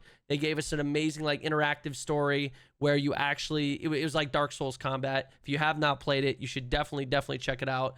Phenomenal. Good characters, good story, great action, even challenging at times. Did you play it? No, not yet. You're breaking my heart. You have to play it. It's so good. I bought it, but I just haven't played it yet. I'm just like, but this man's over here playing Overwatch still. Yeah, but it's hard for me to like. I'm not a big Star Wars fan. I've never been a big Star Wars fan, so it's hard for me to get excited about it. The only reason I want to play it is because everyone is hyped it up so much. Everyone has loved the game. I'm not a Star Wars fan. One bad review. I'm really not a Star Wars fan at all. Like, oh yeah, I've seen them all. I've seen them all, but like, I'm not. It's not. Who hasn't? Me. I think Star Wars is overrated. I also think it's kind of overrated too. Like, I'm not kidding. I was baiting you. No, I'm really not kidding. I'm just not a huge fan. I think I'm at the point where I think Star Wars is too campy, and they don't ever try anything crazy. Like, they really don't. Like, it's always something. Don't get me wrong. Star Wars is very fun to watch. It's a great series for like, man, me and my family want to go see a movie for Christmas and like, or the holidays or whatever. We want to go see a movie all together. Let's go watch Star Wars because it's going to be awesome. It's going to be fun to watch. The visuals are going to be incredible, but it's not like an amazing, never before seen type of experience, right? If you're looking for that, you should find the Fast and Furious franchise. No, check that out. Jeez, oh my gosh! Speaking of things is going to happen, you can also just watch those movies. You always know what's going to happen. But don't get me wrong, but they're fun to watch, right? They're in the exact same category where they're just fun to watch. Your face right now, you better be careful. Something will go into your mouth. I meant my thumb. You can suck on my thumb because you're acting like a baby right now. I don't know if that's preferable. Turn that around. That wasn't great. That wasn't my best. Nah, But anyway, yes, I don't think Star Wars is that great either. But Star Wars Jedi Fallen Order, a very, very good game. You should definitely play it. One of the best games of 2019. I actually think it's top 3 for me. Cool. And then Death Stranding, which is my game of the year for 2019. It was a game that wasn't even on my list of games to play. I was not going to play it. I saw the previews. I saw all these videos. I heard everyone was like, Kojima, Norman Reedus. Like, obviously, I was like, what is this game? What the hell is this? It doesn't look like anything I would be into. None of the trailers really helped explain. Dude, we've seen how many trailers and stuff before that game came out. So how many announcements, and had no clue what the game was about. And so I ended up playing it because people were saying it's one of those games you're either gonna love or you're gonna hate it. And so I was like, you know what? It's a low point. I have nothing else to play. I'm gonna give it a shot. And I loved it, dude. I fell in love with it. It was unlike anything I'd ever played in my entire life. There's no game like it. It's simply unique. The story is actually incredible. The voice acting, the acting in itself, the visuals, the music. It's just all around a very unique, immersive experience that is just, like I said, one of a kind. I've never played a game like it. So it was my... That's awesome. And it was long too. It was like 40 hours. Yeah. And like some people were like, "Oh, it's so boring. It's a walking simulator." I disagree. I really do. I mean, yes, there's walking and like that is part of the game, but there is many different aspects to the gameplay. Their community. It was hard for me I didn't finish it. I didn't finish the game. I might, but I think it might be a game that I just play off stream if I can ever find the time, because for me, it was just like, okay, you walk to this cutscene. So like that was the best part. The story was actually like really good, but I felt like I wanted it a lot faster. It's a slow burn. It is. Yeah. But I think that's kind of why I liked it, because it's honestly in my opinion, it was a perfect game for streaming. I got to relax. I got to just sit there and like the music, this epic song would kick in and I'd be walking down this beautiful scenery, this beautiful landscape. And like me and the chat could just like, we could just talk and like random funny, we could just talk and hang out and like funny things would happen where like I'm carrying too much gear and I start falling down the hill and I crash and I lose all my shit. Like there's just weird little things like that.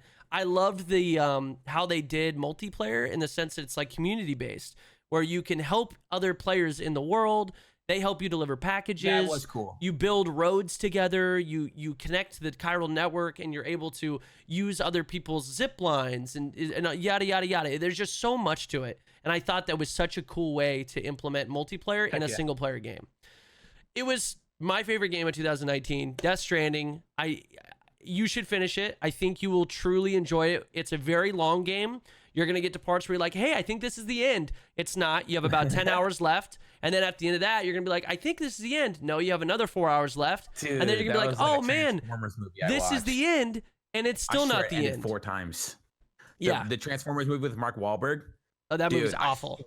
Dude, it ends like 16 times. I was like, oh, finally. Like this is and then all of a sudden, like their piece gets stolen, and then I'm like, oh, they get it back, and I'm like, oh, finally. Spoilers, dude. Don't even know what you said, like, but spoilers. I don't care about that. I'm pretty sure I watched that movie and it was terrible. If you've seen the movie, you know that it ended 4 times. Yeah, I don't remember it. I think I've literally seen it once, and I don't remember enjoying it whatsoever. There was like 4 distinct parts you could have walked out of the theater and been like, that was the end. But then it just keeps going. It's like an after credit scene that lasted like another hour. Oh my God. Yeah, so that's essentially Death Stranding, but I promise you, it is worth it. You must play it. I truly think if there's one game out of 2019 that I think like perfectly represents the best game of the year, I would say Death Stranding. You got to do it. And then this game is, I would say, probably my number 3 of the year, right behind Star Wars, and that is the Resident Evil 2 remake. You didn't play that. Okay. No. I was gonna play it during the Halloween stuff. Are you even a gamer, bro? Dude, I played a lot of League of Legends and Overwatch this year. 2 Apex. games, bro. Those are old games. Do you want to know my you gotta play the favorite new game of the games. year is Heave Ho. Heave Ho is my game of the year. Okay, Heave Ho was fun. Dude, Heave Ho was fun. Had that much fun on a video game in forever. Heave Ho is a blast. I am gonna give you a challenge. I think you should play those 3 games I just listed because they're the 3 best games I played last year, and I would love to hear your opinion. Single player games, and I don't do well with single player games. Why don't you do well? I don't do well because if I'm not able to like finish them in one sitting in a stream, I feel like they do really bad on stream, and that's always in the back of my mind, and I always get really anxious and like self-conscious about that because like obviously I'd rather just play like a game that I know like people are going to enjoy. And also if like I can't sit down and beat it like in succession, I'm going to be like, there's going to be too much break in between each session and I'm going to lose where I was in the story. But you could literally take 2 days. You could beat Star Wars in 2 days, 2 streams, right? I think it took me 2 streams. So boom, there you go. Death Stranding, not so much. That's like a 40-hour game. That took me probably 6-7 streams to do. But like I don't know. I get what you're saying. I understand that anxiety because there's games that I really, really, really enjoy.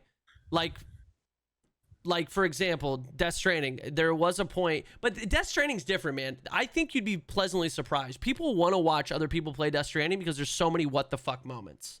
They want to see your reaction to what the fuck is that? I mean, that's why like I like the way like Life is Strange does it. Life is Strange is one of my favorite games to play on stream, regardless of how it does, because it's only like I can sit there and play an episode. Yeah, but Life is Strange 2 was butt. 3. It wasn't as good. It was as the butt. previous The Life ending is was pretty good. I think we got the same ending, by the way. No spoilers, just for those of you who haven't played it. But I'm pretty sure we got the same ending or a slight variation. Sucked.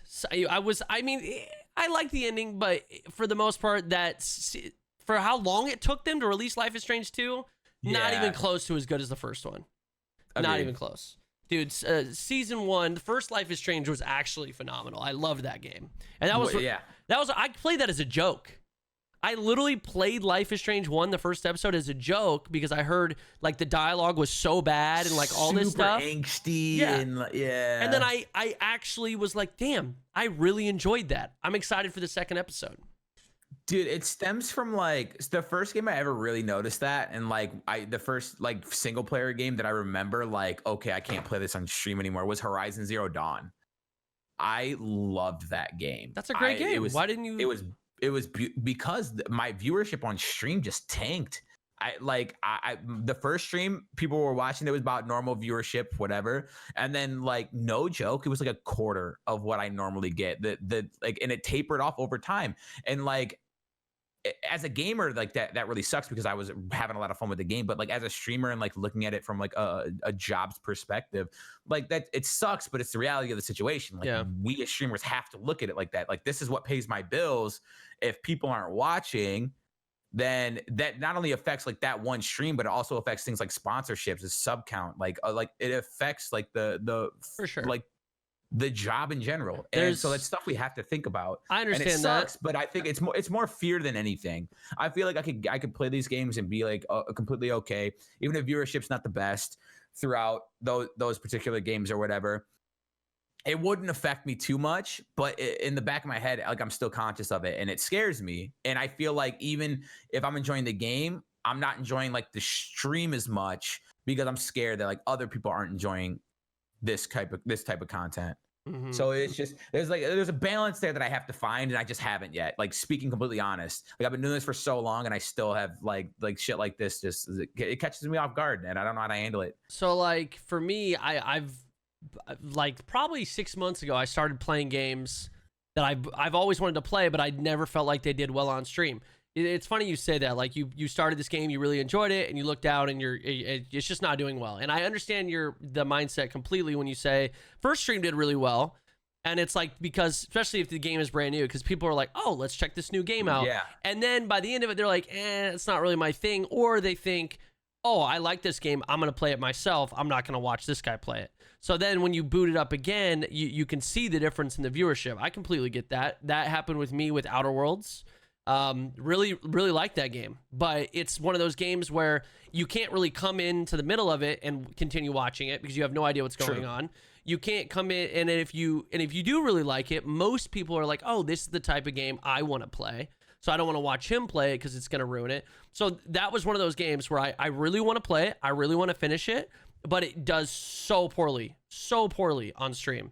And so I'm like, okay, those are one of those games that I'm either going to record off stream for YouTube and just play it for myself, or I'm literally just going to play it by myself off stream and enjoy it on my own time. Another game like that is Divinity. I've been playing the second Divinity game, which is a turn-based RPG. Never could I ever imagine streaming that. Like it would not be a streaming game for me. There are some streamers who can stream that stuff and do really, really well, but I've never streamed those types of games on my stream. Like it's just not the type of stream for me. Dude, and it's scary. Or game for me. It's but scary I love to it. try and like get out. Yeah, I to love try and it, get out of your dude. comfort zone. And there's something like League of Legends is a game that I could play and just have fun by myself. Like there's a lot of times when I'm playing single player games and I know like I should be like immersed in the game itself and like really, but there's times that I will look over to chat for like I just literally support, like just to see that they're there and they're enjoying the situation, and it's completely barren. Dude. Yeah, but some people are just watching. There's 100%. It's completely a me thing. It's not like chat or Twitch or anything like it's their fault. It's like I get self-conscious. I see that that's happening, and then I start to like make up this stuff in my head where like, okay, I shouldn't stream this or I shouldn't do this, and I get really self-conscious about it. And I don't. Like, this is what we should do. This is another challenge for us, I think, because I think this is a good way to solve this issue. I think you and I should start, especially once you get here, we should set up a proper, I don't know, couch setup, and we can like when a new single player game comes out like that, we can at least play it together. We literally just sit and we play it together. I would absolutely like. I'm about to get like emotional right now because I would absolutely love that. Oblivion, you know how much I love Oblivion. Elder Scrolls 4, literally one of my favorite games of all time. Probably my favorite single player game of all time. I put countless hours into Oblivion, and my first experience with that wasn't on stream. Yeah, you're playing It with a was- friend or your cousin It or was something, with my right? cousin. Yep. It was with my cousin, and we were just in my bedroom, and we sat there for hours just watching each other. We both had different characters, and I would watch him play. It was literally Twitch before like we were streaming on Twitch. Like Yeah. I would watch him play through his playthrough, then I would go play my playthrough, and he would be there and be like, "Oh, I just did this quest. Like it's awesome. You're gonna love it." And so like I would be more than even like all the way back when I was a kid and we had a Super Nintendo, and like my brother and my sister, we would sit there and play Donkey Kong Country, and we would like watch each other beat these levels that we were struggling on, and it was like the best. I would love that. And I think it would be really cool content as well, because it'd be like you're there with chat watching me play a game, or like vice versa. Exactly. I think that would be really cool content. And we I would can like swap off. Like, I mean, that's how Steph and I played Detroit Become Human. We actually did it off stream, but we literally both wanted to play the game, and we set it up on our PlayStation, like literally, like we laid in bed and played that, and we would just swap. So like every mission, I would give her the controller, she'd play that one out, make her decisions, and then I'd be like, "What? You made that decision? Are you kidding me?" And then it would be my That's turn. the cutest damn And shit then I ever did yeah, here. so I wish we kind of would have streamed it or recorded it, because I think it would have been a hilarious playthrough, because we made so I'm many happy mistakes. you guys got that time though. But it honestly, it was a really cool experience just to play the game with her. It was really fun, and that was the first time. I played it. So, because it was one of those games I wanted to play multiple times because I knew it had different outcomes.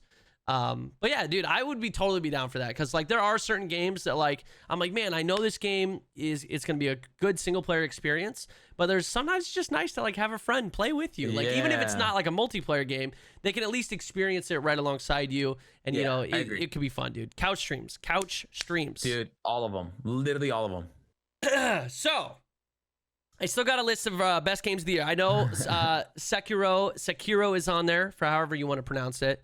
Hardest game I've ever fucking played in my entire life. Yeah, it won game of the year, dude. It is so hard. It's like, I don't know. I think I'm in the middle, where it's like sometimes I enjoy how difficult and challenging it is, and then other times I'm like, bro, this is too much for me. Like I just want to beat it. Like I just want to get through the story and advance. Like I don't want to work on the same fight for fucking 6 hours. Like it's just at some point I'm like, I don't know if I want to do this. It won game of the year, like literally won game of the year. A lot of people say it is one of their best, like one of the best games they've ever played.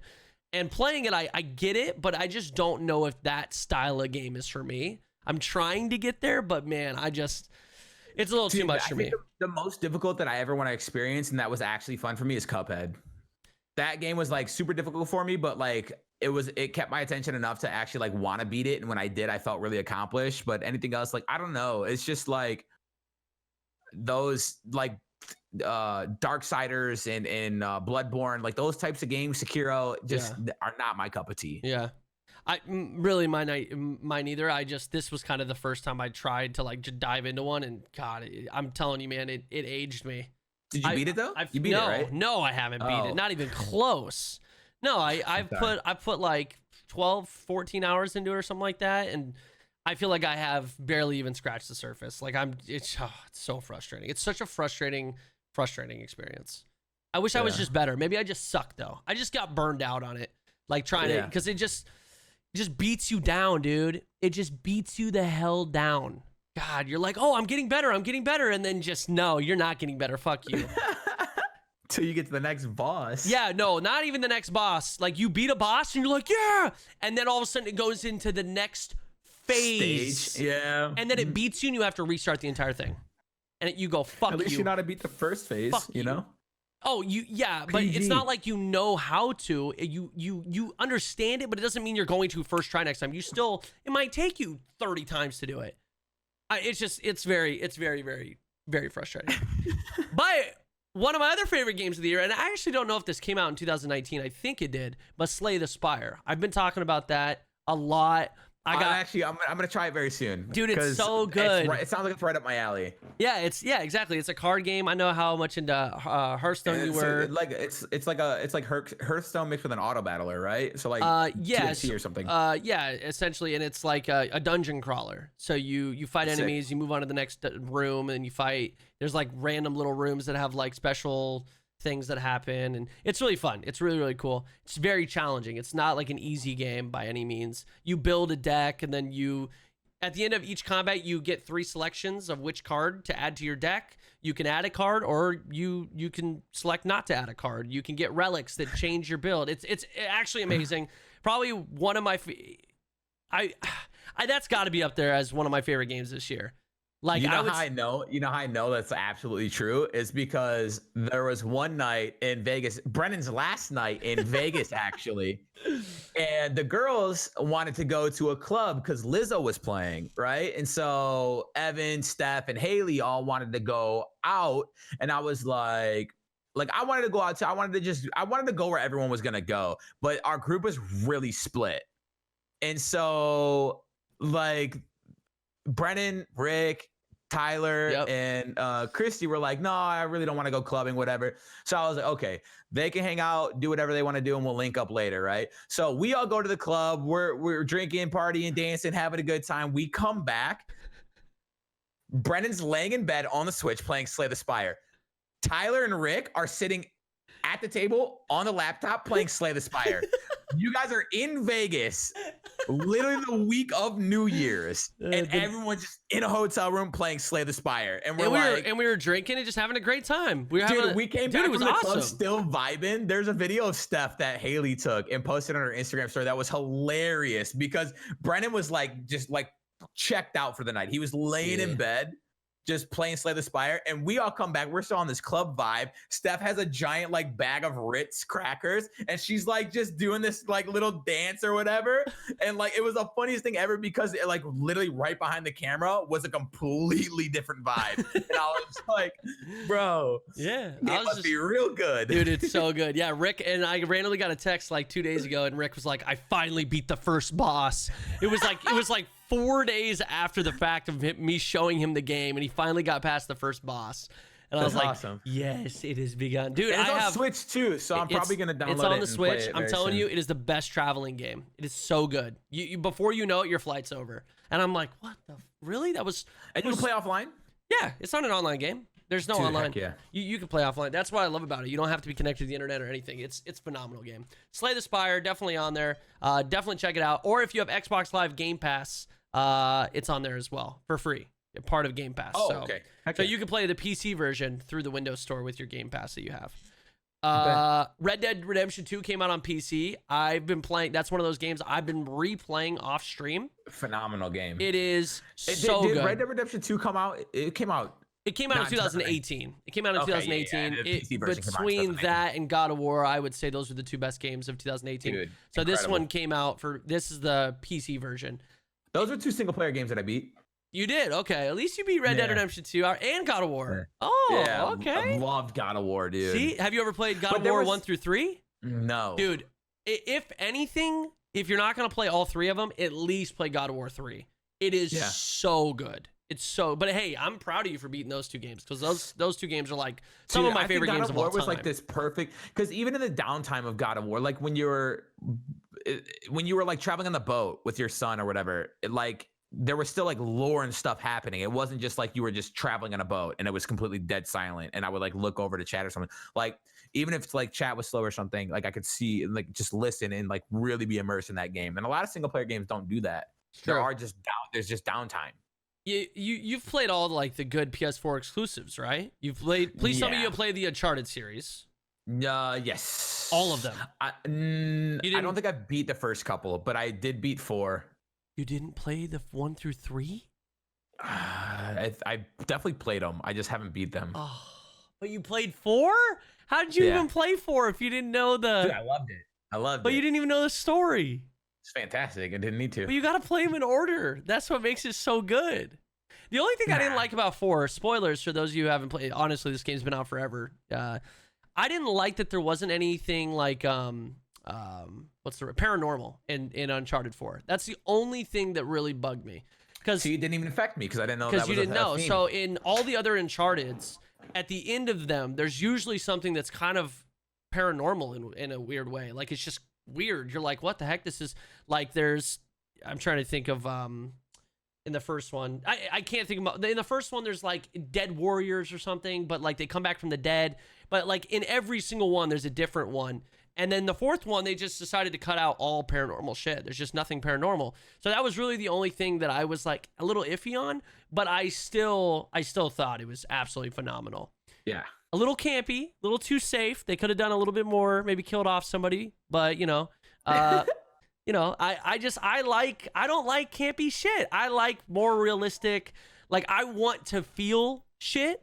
That's why. I'm for one of a big fan of happy endings. So that is that's where I'm at. I'm so down with everyone surviving. We're gonna kill off all the bad guys in every game ever, and then just all the heroes are gonna survive and live happily ever after. That's my ideal game every single time, 100% of the time. I love how this is supposed to be like your best games of 2019. I keep like derailing you, and we're talking about games that came out like 3-4 years ago. No, that's fine. That's my favorite part of this whole conversation. We've made it through. You have a whole list here. We made it through about half of them. I know. Yeah, we have more. Okay, so we were talking about Red Dead Redemption 2 on PC. But anyway, before we do that, all the PlayStation exclusives you have to play, every single one. I'm telling you, the Uncharted series. The Last of Us you've played. Yes. Okay. Well, as long as you're ready for The Last of Us 2.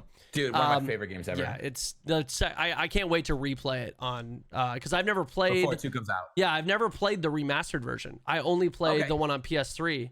I played the I played the multiplayer of the remastered version on PS4, but I never played the single player on PS4. I think I might have replayed it. I think I might have replayed the remastered version. Just because it was one of my favorite games. Dude, it was so beautiful. I'm super excited for the second one. It should be good. Yeah, that comes out this year, right? It comes out, sometime this year. I'm not exactly sure, but it does come out this year. Also, Modern Warfare, single player. Dude, love the single player this year. Yeah, I liked it too. Their single players actually they're single. They usually do a really good job with their single players, but this was probably one of my favorites. It's definitely up there. Man of Medan, which we played. Loved them. Yeah. My only gripe about that, and it wasn't even like a gripe of mine because it was a tax write-off, but I do think it was very short for the amount of money it cost. Well, it wasn't a full game. It wasn't a full game. And you have to pay $40 for every single one that comes out. Really? Yeah. That is a little expensive. I would understand more like 20 or 30 for each episode, maybe. Yeah, it's like a 4-hour game. Yeah. 5-hour game if you really take your time. But it was a good co-op experience. Oh, I loved it. I think that's what made it so good. It was literally Until Dawn with co-op, which was phenomenal. Until Dawn was a great game. It was an awesome experience. And so being able to do that with a friend, and I loved that it actually required like communication. Like, we're going through the exact same scenario. Yeah, except and you didn't what you're seeing is completely different from what I'm seeing. And but you have to work together. Still, yeah. You have to like relay this information to each other. And it was just a really cool take on co-op games. It was awesome. I liked it. Yeah, I'm excited for the future episodes. I don't know when they're released. I'm assuming the newest episode is going to come out this year. Hopefully sooner than later. Hopefully, but I have no idea. But yeah, I thought that was one of the coolest like experiences I think I had in 2019 just playing games, just because I like those co-op experiences. There was another one that I played with Tucker. I can't remember the name. It was like the prison escape game. Prison. Wasn't Prison Break, but it reminded me of Prison Break. I know what you're talking about, which was awesome. Also, A Way Out. Really A Way Out is what it was called. Yep. Yeah, A Way Out. That was really cool. That was another kind of take on the whole co-op split screen working together. So I would love more games like that. Like that's what I'm all about. Those are great stream games too, right? I was gonna say it's perfect for streaming because you can see two people's perspective and what they're doing, and you can see them like trying to work together. But you're like, what are they doing, right? Yeah. Like you kind of like you get to see it happening live in the middle while the two are trying to communicate. So amazing, absolutely amazing. I bet you didn't play this game. I did, and it kills me. Control. It looked really cool too, so I'm actually kind of sad that honestly, I haven't played it yet. I'm pretty sure Control is you can beat it in one sitting. I think. Yeah. Okay. Maybe 2, but I think you can beat it in 1. It's not a very long game, especially you stick to kind of the main. It's good in some ways, and it's kind of iffy in others. It by no means was the best game like I played last year, but it was definitely one that was it was like notable, and it was very different and unique, and it was just a mind F the whole time. and the gameplay was pretty fun. Like it's definitely worth checking out. I think so. It was. I think it's the next game by Quantum Break, or sorry, it was the next game made by the same developers that made Quantum Break, and this game was better than Quantum Break. So I don't know if you played Quantum Break. No. Okay. Well, it's better than Quantum Break. So Okay. It's So I definitely an can play this improvement. one and skip Quantum Break. Yeah, if you want to. They're not like sequels or anything. But Okay. yeah, for sure. Definitely check out Control. And then you might have actually played this because this was just a short little game.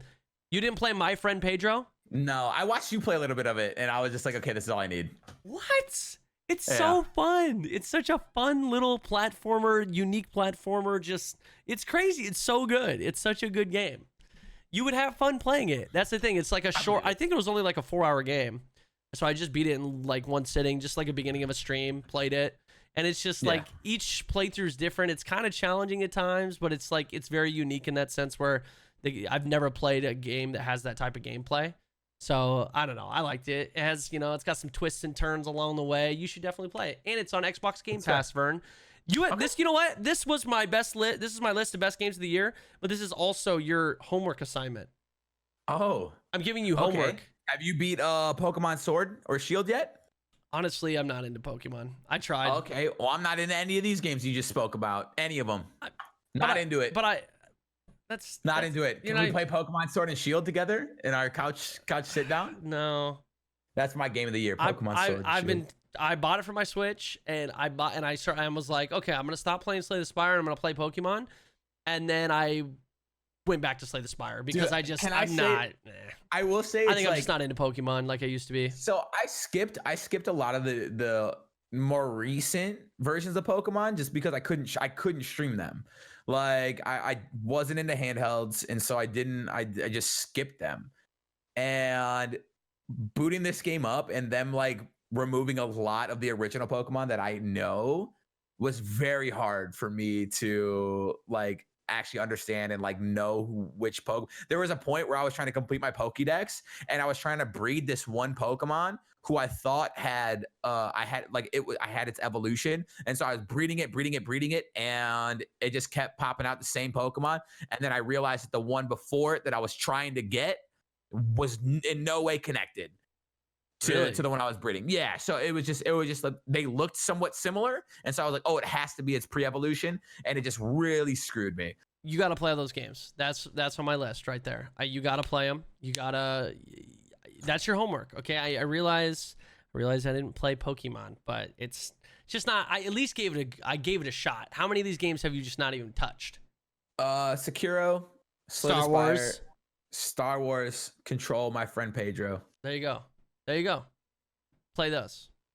Okay. You won't be disappointed. I will when we get this whole couch stream set up very soon. You're gonna be okay. You're gonna be okay, bud. You're gonna do it. I believe you. Yeah, with you by my side. Okay, it's gonna be cute. Honestly, I would 100% sit there and watch you play Star Wars. I would, okay. And I would be the first one. Then. I would sit there and watch you play Star Wars.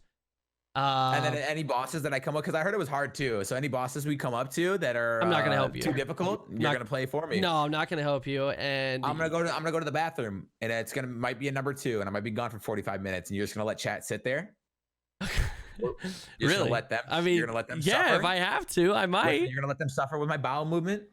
Ooh, Jesus. Yeah, you do tend to take long shits. Darn right. Okay, I wanted to talk about something. This is a big segue change because, well, I guess not really, because we've been talking about, well, this was our best games of 2019, but I wanted to kind of talk about the change in the decade. Obviously, we're in 2020. 2020, dude. That's ridiculous to me. 2020. I remember the 2000 Y2K bug. I remember when everyone thought, right? Like I remember when everyone thought computers were going to shut down because they couldn't do the year 2000, like traffic lights were going to stop, like yada yada yada. Obviously that wasn't the case. That's 20 years ago. It was 20 years ago. So listen, just to explain, because I feel like there's several people who weren't even born in the year 2000. Yeah, they don't even know. Let alone know what the Y2K bug was. So everyone was super, because like the year 2000, everything was starting to like run on computers. Like technology was really taking over. Everything was pretty much ran through a computer or like a form of computers technology somehow, some way. And people were paranoid, terrified. absolutely terrified that when the clock struck midnight in the year 2000, that all of the computers, their internal clocks were going to basically reset and shut down everything. Yeah. Like, so we wouldn't have like stores couldn't open, like schools were shutting down, like you said, the traffic lights were going to go out. They basically like, thought it was gonna be complete chaos. Yeah, all systems were going to shut down because these computers could not essentially understand and change their dates to 2000. Everyone literally thought it was going to be complete mayhem. It was gonna be a fire sale. No, not really. But it was literally just gonna be, it was gonna mess up everything. And luckily it didn't. Computers are way smarter. Nothing happened. Nothing, it was literally fine. nothing. Like, nothing literally, happened. It was just another day. Happy it was New Year. Complete paranoia and nothing happened. But it was this huge thing and people were actually super terrified. So then fast forward to 2010. What were you, well, I know what you were doing in 2010. I know what I was doing in 2010. We were wee lads, bro. I was 19 years old. I had my first serious girlfriend. I was still living at home in 2010.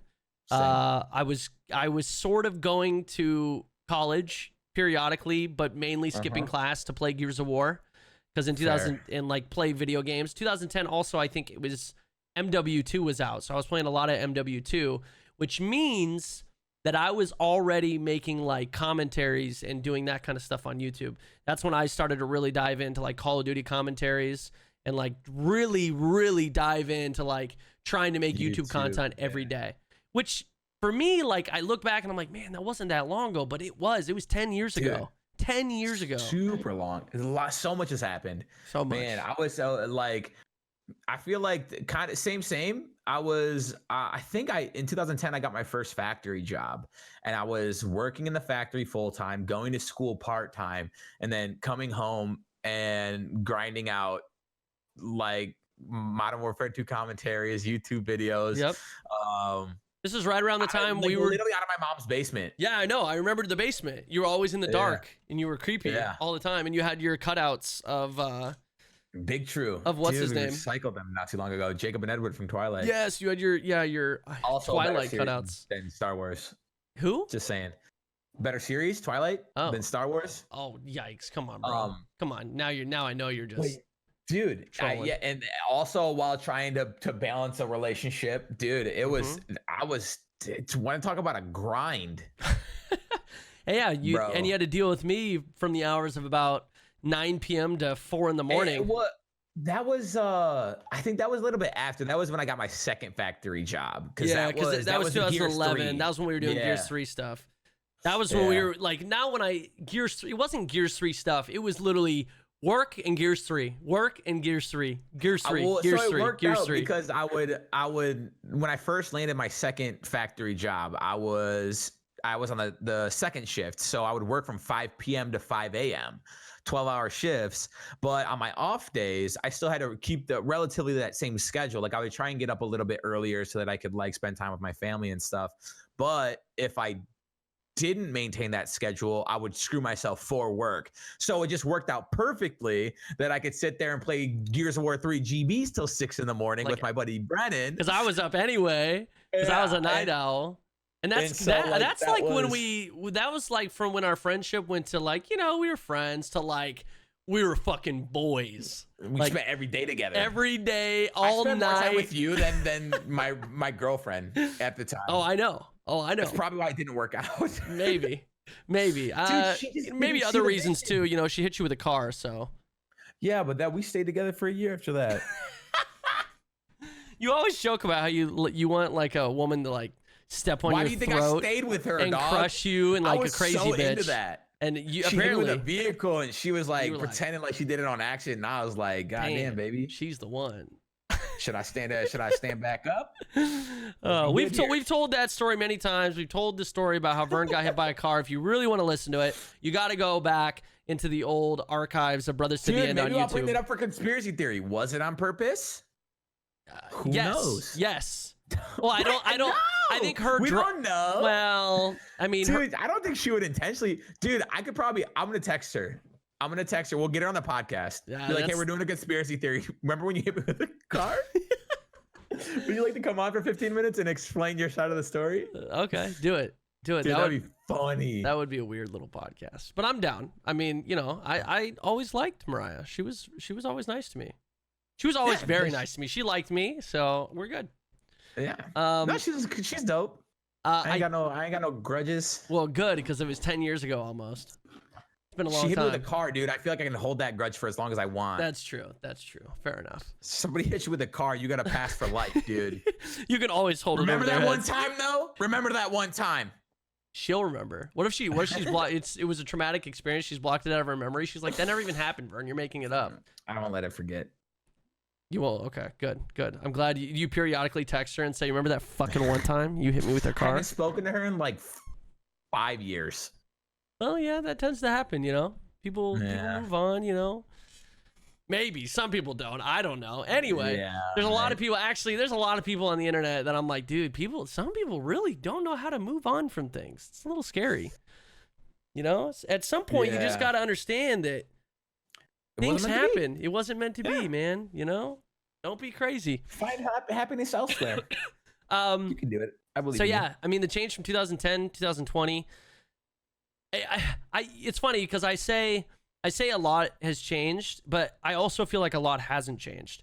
Like for me personally, like I've changed in the sense that I went from being a 19-year-old kid to nearly a 30-year-old adult. And like internally in my personal wants and goals and how I behave and just like my priorities have just completely different. I'm a different person than I was. But for sure. I also am sort of the same person because I still love gaming. I'm still streaming and making content. Like, you know, like I still have a lot of the same friends, a lot of the same interests. But it's weird. So it's, you know, I guess that makes sense. I'm still the same person, but I'm different. Yeah. Same, but different. Same, but different. Evolution, you know, the evolution of life. It's so it's weird to look back and because I think about like how I was in 2010. You know what my goal was? You know what I did? What I did on a daily basis in 2010. I would wake up. I would probably eat a bowl of cereal. I would get right on my computer or my Xbox. Probably play Gears. I would literally just record a video for YouTube.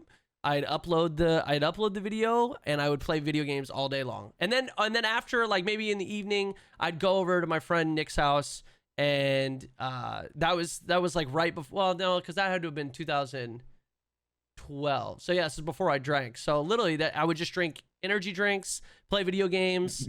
I didn't have any obligations. All I wanted to do was literally just like make YouTube videos and just play games. That's all I wanted to do. I didn't want to do anything else. So now you do the exact same thing, except you just pay a mortgage bill. Now I got a mortgage. First of the month. Now I got responsibilities. I got obligations. On the last podcast, a little bit. Maybe it was the one before that, but just about like how much like it seems like it's flown by the last 10 years. We're literally entering into another decade. But then, like I told you, like I sat down and I kind of thought about like everything that I've accomplished over the last 10 years, and it's been a freaking lot, dude. Yeah. It's been a lot. Bought my first house. I got my first car. I paid off my first car, and then I sold it so I could lease a car because I'm dumb. And then I bought another car. There you go. But you learned a valuable lesson. Yeah, you've learned a lot of valuable lessons, dude. More than I can even count. More than I wish I had to have learned. Is the answer. But you've learned from them. Yeah, so I mean that's a step in the right direction. It's the art of growing up. Yeah, you say that. There's a lot of people that just continue to make the same mistakes over and over and over again, and you're like, hey, maybe this time you'll learn. You know, there's certain things that I've made a mistake. I've made a mistake, and right away I've changed my outlook, or I've never made that mistake again. And then there's other mistakes that I feel like I've made multiple times that I'm just like, okay, eventually you think you'd learn. That's my internal monologue. But yeah, I feel like as the older I get, the quicker I am to learn from said mistakes. You know what I mean? Like it's just. When I was younger, it was like, people make mistakes, no big deal. But now it's like, people make mistakes. I can't do that again. Like, I got to learn from that. I can't do that again. You know what I mean? One of the things that really grind my gears is when people are always like, oh, I never regret anything because it made me the person who I am today. Well, if that's the case, then you're a piece of shit. You're not a good person because we can make mistakes and that's okay because we're humans. But the fact that you don't regret anything you've done means you haven't learned anything from your mistakes, and you're going to continue to make them. You're going to continue to be a bad person. Well, I mean, You can't prove me otherwise. You Yeah. can't. uh, It's okay to like be okay with your mistakes. Yeah. But to sit there and say I don't regret anything I've done. okay, yeah, that's not true. Yeah. If you haven't regretted anything that you've done, then you haven't done anything regret very bad. sleeping in this morning. I regret Same, everything all actually. the time. I regret the fact that I haven't eaten anything today. Yeah. Oh, big stew. I'm hungry. Bro, I'm starving right now. My We're stomach done, ain't but feeling now, great. Now we've learned. We've Yeah, learned. and now I'm gonna go eat. Don't sleep in. Look at that. And Don't then sleep. we're gonna eat some Wait. food. Don't sleep in. I'm definitely gonna sleep in Eat again. as much food as you can all the time. You know, like, yeah. I'm just saying, bro. But I know what you mean. You can be proud of who you are and how far you've come. But sitting there and saying that you don't regret anything, this is silly. It's okay to regret. It's a some silly things. take. Yeah, I get what you're saying, but I also see the other side. So I don't regret anything I've ever done because it's made me who I am today. Someone who doesn't acknowledge my mistakes, and also I'm the best and don't make mistakes. I don't regret anything, bro. Okay. yeah, I see what you mean. You're adamant about this. We Yeah, struck a dude. chord. We struck a chord. I think I remember like reading something. And it was a not good person who said that, in my opinion, in my personal opinion. It was a not good person who said that, and I You're was like, bitch, how have you not and regretted then it anything? clicked. And like I put it together. I was like, oh, you don't regret anything because you're not a good person. That's probably why you're not a good person, Okay. in my opinion. In my your opinion. In the game. In game. in game, you're Okay. a terrible person. Jesus Christ, dude. I wish I could sit you down and tell you all the things you've done wrong. But Wow. in game, I think you should do that. Honestly, if you ever have get an off issue with your somebody. high horse, Vern. Yeah, Okay, I'm seriously. Are you Mr. Perfect, Vern? Absolutely not. But I regret a lot of things in my life. What do you regret? I regret not moving sooner. I regret my laziness. I regret allowing myself to overeat and develop like somewhat of a food addiction over the years. I regret not taking care of myself. Damn. Okay. Okay. mentally, I was physically. just gonna say like I regret. I thought you were gonna say like I regret that pizza that I ate yesterday. It gave me the poops. I didn't know we were getting like super real. I'm just saying, bro. There's a lot of things that Okay. and maybe regret's not the right word, but there's a lot of things that like looking back now that I wish I would have done differently, or I wish I would have done better, or I wish I just would have acknowledged more. Yeah. Yeah. You probably should regret getting hit by a car. I don't regret that. You probably It was deserved it, honestly. Knowing you, never. you probably were mouthing off. Probably. Yeah. Okay. I'm just glad you understand that you probably deserve getting hit by that car. Dude, why else would someone hit you with a car unless you deserved it? Well, I mean, there's psycho people that are fucking crazy. I'm gonna tell you, you said that. You better be on guard, dude, because she still owns vehicles. Hey, this is my podcast. She's not invited on unless I give the say so. Okay. Okay. This is mine too. All right. Sure. It has to be unanimous. She's not allowed because I'm scared now. Good, 'cause I don't feel like I don't want to text her. She'll whoop my ass. She'll write you with a car. Dude, I'm just kidding. God She'll damn it. never hear this. It doesn't matter. We can joke. Okay, so we got some more stuff. Some more tech stuff, actually. I know we've been bouncing around the tech stuff, but we got to talk about this. The PlayStation 5 was announced. Sony announced the PlayStation 5. There's a leaked date, potentially release date of November 20th, 2020. So holiday season this year, which obviously makes sense. It's going to be the holidays. That's when all the consoles come out. So November 20th. So that's what, right before Thanksgiving. So I know what all the kids are going to be doing for Thanksgiving break. Going to be playing. Well, Balling actually, out except for most kids will probably get it for Christmas, but True. Thanksgiving break, PS5 right at you. It's rumored to be around $500.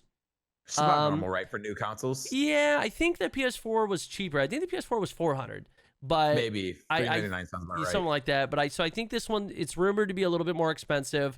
The specs of it are still a little bit unknown. There's a few things like it's going to have SSD storage. So very, very fast storage, which will be awesome.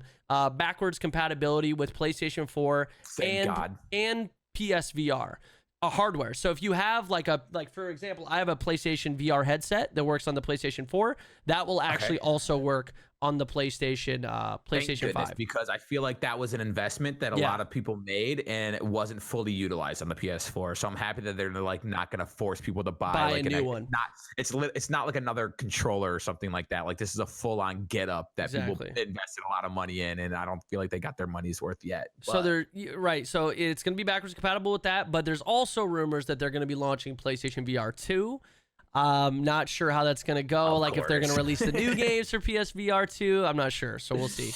Apparently it's an 8-core AMD chipset CPU. Pretty good. I mean, that's a pretty hefty CPU. So it's going to be quick boy. And it's got 8K TV support. So do 8K TVs exist? They do, but as of right now, like there's really no use for them because really nothing supports it. Like you can't watch anything at 8K resolution. Very few things. Like I have never seen anything at 8K resolution. 4K is definitely there. I'm assuming the 8K TVs right now have upscaling. So like if you watch something in 4K, it'll upscale it to 8K. But it's not true 8K, so it's not really using it to its full potential, but at least it's there. It's future proof for when 8K does become, the norm, which I think at this point, 4K is already there. Like 4K for TV, I think is the norm. Like we have 2 4K TVs in the house. Netflix you can stream 4K footage from Netflix, Amazon Prime Video, all that stuff. So it's definitely there. That's dope. So 8K definitely right around the corner. I'm not ready for that. I don't know. Maybe I'll get an 8K TV soon. I'm not sure. Maybe. But then that leaves the question, Xbox Series X or PlayStation 5? Dude, what are people going to select?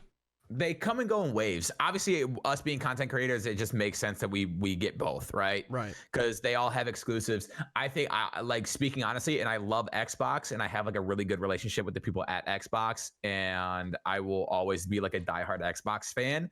But PlayStation has had such amazing exclusives over the last few years that it's just absolutely like Xbox. So Xbox was thriving. Like it wasn't even a competition.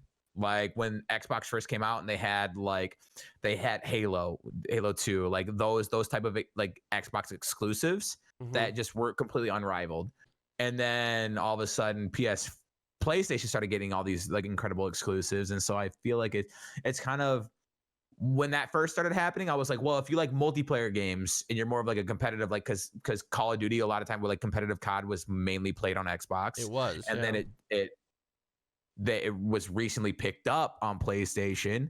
And so like I feel like there was a huge tide change there. I'm gonna get both, and I'll let them earn my respect.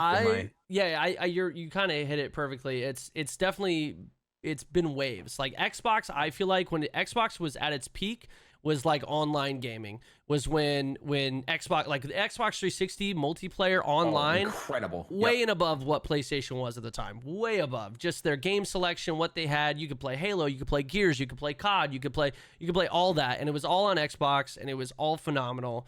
And this was like early 360 days. The PlayStation 3, it was an exclusive that was supposed to be like their huge like online multiplayer game. MAG, was that it? MAG. And it was a complete flop. Dude, yeah, it was MAG, just not. It was, if I remember correctly, MAG was like it was huge. There's so many players on the actual server. Like it was supposed to be, but it wasn't a very good game. I remember thinking, oh man, that looks so good. It's a great idea, poorly executed. It could not. It was like, too far ahead of its time, and the technology just wasn't there. This is not going to pull me off of Halo 3 and Gears of War. I'll tell you that much. The only multiplayer game that I really enjoyed on like the PlayStation 3 was Killzone. I really liked Killzone. Killzone was pretty okay. But there was PlayStation did have SOCOM back in the day, which was kind of their big early on multiplayer. But that was PS2 though, that right? was PS2. It was when I think that first came out. Yeah, that was really early on, but that was like their big one. The thing is about I noticed, especially in that era, was like PlayStation 3 and Xbox 360, the caliber of players that were playing PlayStation were so far below Xbox. Like I remember playing Call of Duty Modern Warfare 2 on Xbox, and I was very good at that game. I mean, I had to be. I was 19. I literally played every day, all day. And then I played at a friend's house on a PlayStation, because this is when I was starting to get into YouTube. And I noticed, like, I was noticing people on the PlayStation, other YouTubers, like White Boy 7th Street, and he would put up. Play on PlayStation. They would all play on because PlayStation. The competition sucked. And then I played on a PlayStation. And I was like, why are people so bad? Why are people so bad on the PlayStation? At the time, PlayStation was free. You didn't have to pay for it. It was a lot more accessible for younger kids to play. So on PlayStation, it made sense as to why there was younger people playing Call of Duty. So younger players, they're not as good. That's what it was. And now it's not like that anymore. PlayStation is definitely, you're right, they've gone the route of exclusives. They are all about their exclusive single player experiences. And PlayStation has just completely crushed Xbox in that regard. Completely the last couple years. But Xbox has done something that I think is amazing, and that is their Xbox Windows Play Anywhere, where you can play it on Windows. Like, even if it's an Xbox game, you can play even if you own. The fact that all of it is like a good, like, cross-platform and stuff like that. Like, there's not too many games that can actually utilize it, but even just like Gears 5, being able to play that like with friends and stuff on console, PC, like, that's insane, because I feel like a lot of people are transitioning to PC. Yeah. Regardless. And like, it's because PCs are becoming cheaper and cheaper. Even like decent gaming PCs are becoming you can get one for as much as a console. So like, why wouldn't you? And give or take. Iffy a little, I mean, you can go get like a pre-built PC or you could probably build your own PC that could play most things at decent graphics. For sure. Yeah, for like $600-700, a little bit more than I would say a console. A console's still the cheaper. You're gonna get better visuals if you get a console for a better bang for your buck right now. But if you want to, in my opinion, you save your money. You get about at least $1,000, maybe $1,200-1,500. You save that, you can build yourself a good PC that can play pretty much anything. And then you have Xbox Game Pass. And then you get Xbox Game Pass. You can play all those games on Windows, and you're set. Now, that's what makes PlayStation so exclusive and so good. That's why their exclusives are so good, because that's the only way to consume that content. And so I still think that is where PlayStation's going to focus. And so that's where you're going to see the divide and kind of why people are choosing PlayStation over Xbox and vice versa. It really just kind of depends on what you're looking for. Well, it's interesting because like Call of Duty, I mean, there's a lot of money involved now, and like people buying exclusivity, like PlayStation, they paid for the Call of Duty League, right, to be exclusive to PlayStation. And that's why PlayStation, because Xbox used to get all the exclusive drops early. Like, it was an Xbox thing. You played Call of Duty on Xbox because you got everything early. Mm-hmm. Now it's opposite, and I'm pretty sure Sony paid for that. Yeah. Sony paid for that through Activision, just the exclusive thing. Yeah, there's always going to be deals like that. I mean, I guess Sony just offered them much more than Xbox did. But that's like one of the biggest multiplayer games ever. Yeah. I mean, I think Call of Duty is the biggest multiplayer franchise of all time. There you go. So I'm pretty sure. I can't imagine. Makes sense. Maybe not. I don't think they have the record for like most sales via a game like they used to, but I'm pretty sure it's still the biggest multiplayer gaming franchise or biggest gaming IP or multiplayer game IP. It's something like that. I mean, Call of Duty's obviously just been breaking records for years and years and years and years. So it's fucking nutty. But I'm just happy that there is competition. I'm just happy there are new consoles. And I think this is going to be a big leap. I think this is going to be. We're going to see a really big jump in performance and graphics and visuals on the console side of things this year. Like, don't get me wrong, the 360 to Xbox One, pretty good jump. PS3 to PS4, pretty good jump. But I think this is even going to be a larger jump in terms of the difference that these consoles are going to be able to if they bring back the old Xbox 360 dashboard, they win it in my book. That would be actually amazing. Like, just make it a little bit more responsive. Give me the blades. Give me the blades back, baby. They'll never do that. You have my vote. They'll never do that. Let me hope. Yeah, the next gen consoles are essentially just little mini PCs. They're portable PCs. I mean, sure. Which is funny because there was an article the other day where it was like, I don't remember who it was, but someone was releasing a console/PC, and I was like, you mean a PC? Because that's literally what consoles just are. They're just little computers. You know, they're just like cheaper parts that are. It was very silly, but. I don't know. Yeah, the new consoles are going to be interesting. I'll obviously have them both as well because as content creators, I don't want to miss out on any exclusives or anything like that. But Sony also announced an electric car, the Vision S. I don't know if you've seen photos of this. I didn't even hear about this. Yeah, so I was excited. Please tell me. So they announced an electric car called the Vision S. I'm assuming right now, obviously, like concept / prototype. But it's just very interesting to see. We are kind of moving to the point in transportation vehicles in the future in terms of tech and electric vehicles that companies like Sony are getting involved, because that is their world. They are a tech company. They know how, but do they know how to make a car? That's the question. I mean, yes. We're about to find out, we're about to find out. And visually, the car is actually really good looking. It honestly looks like it looks like a Tesla. It looks like a Model S. It's pretty good looking. I'm looking up images right now. Yeah, it looks sleek. It's a good looking car. It looks pretty. Very, very curious to see price point and the type of technology that's built into it. I'm not sure if Sony's going to try just go above and beyond in terms of the tech that's in it, or if they're going to try to keep it kind of level with, where Tesla is. I'm not sure. I really have no idea. There's not a ton of details on it right now, but I just think it's kind of insane that we're at that point in our world where even now tech companies like Sony, who have never made a car before, at least not from my understanding, and they're just jumping in and they're throwing their hat in the ring and they're going, hey, we're going to make an electric car. It's electronics though, right? Yeah. Like Sony's always, and people, I guess, I don't know if they realize this, but Sony's been making just straight up electronics for a long time, not just gaming consoles. Right. Like they're one of the Sony has made electronics, right? TV forever. Yeah. So this as much as it doesn't seem like it, it's definitely right up their alley. So is that the future? Are we just going to have Samsung cars and you know what I mean? It's going to be all these Apple cars. Who's going to make the first Apple truck? I would assume Apple. Well, yes, I meant who's going to design. Never mind. You're right. Yeah, the Amazon car that'll that's just going to be interesting to me, because we're moving from. I hope it looks like an iMac. We're moving from, these car companies haven't been building electric cars. They've been building, motorized vehicles. They've been working on engines.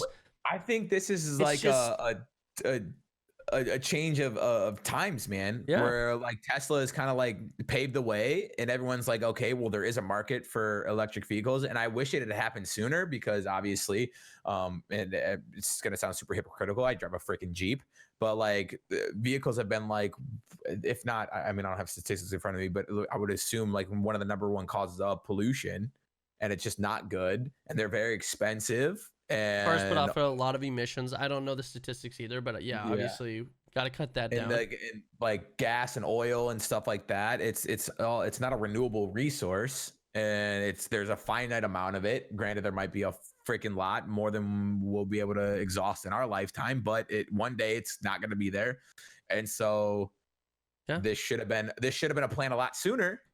Yeah, I mean that's kind of just the course of human history.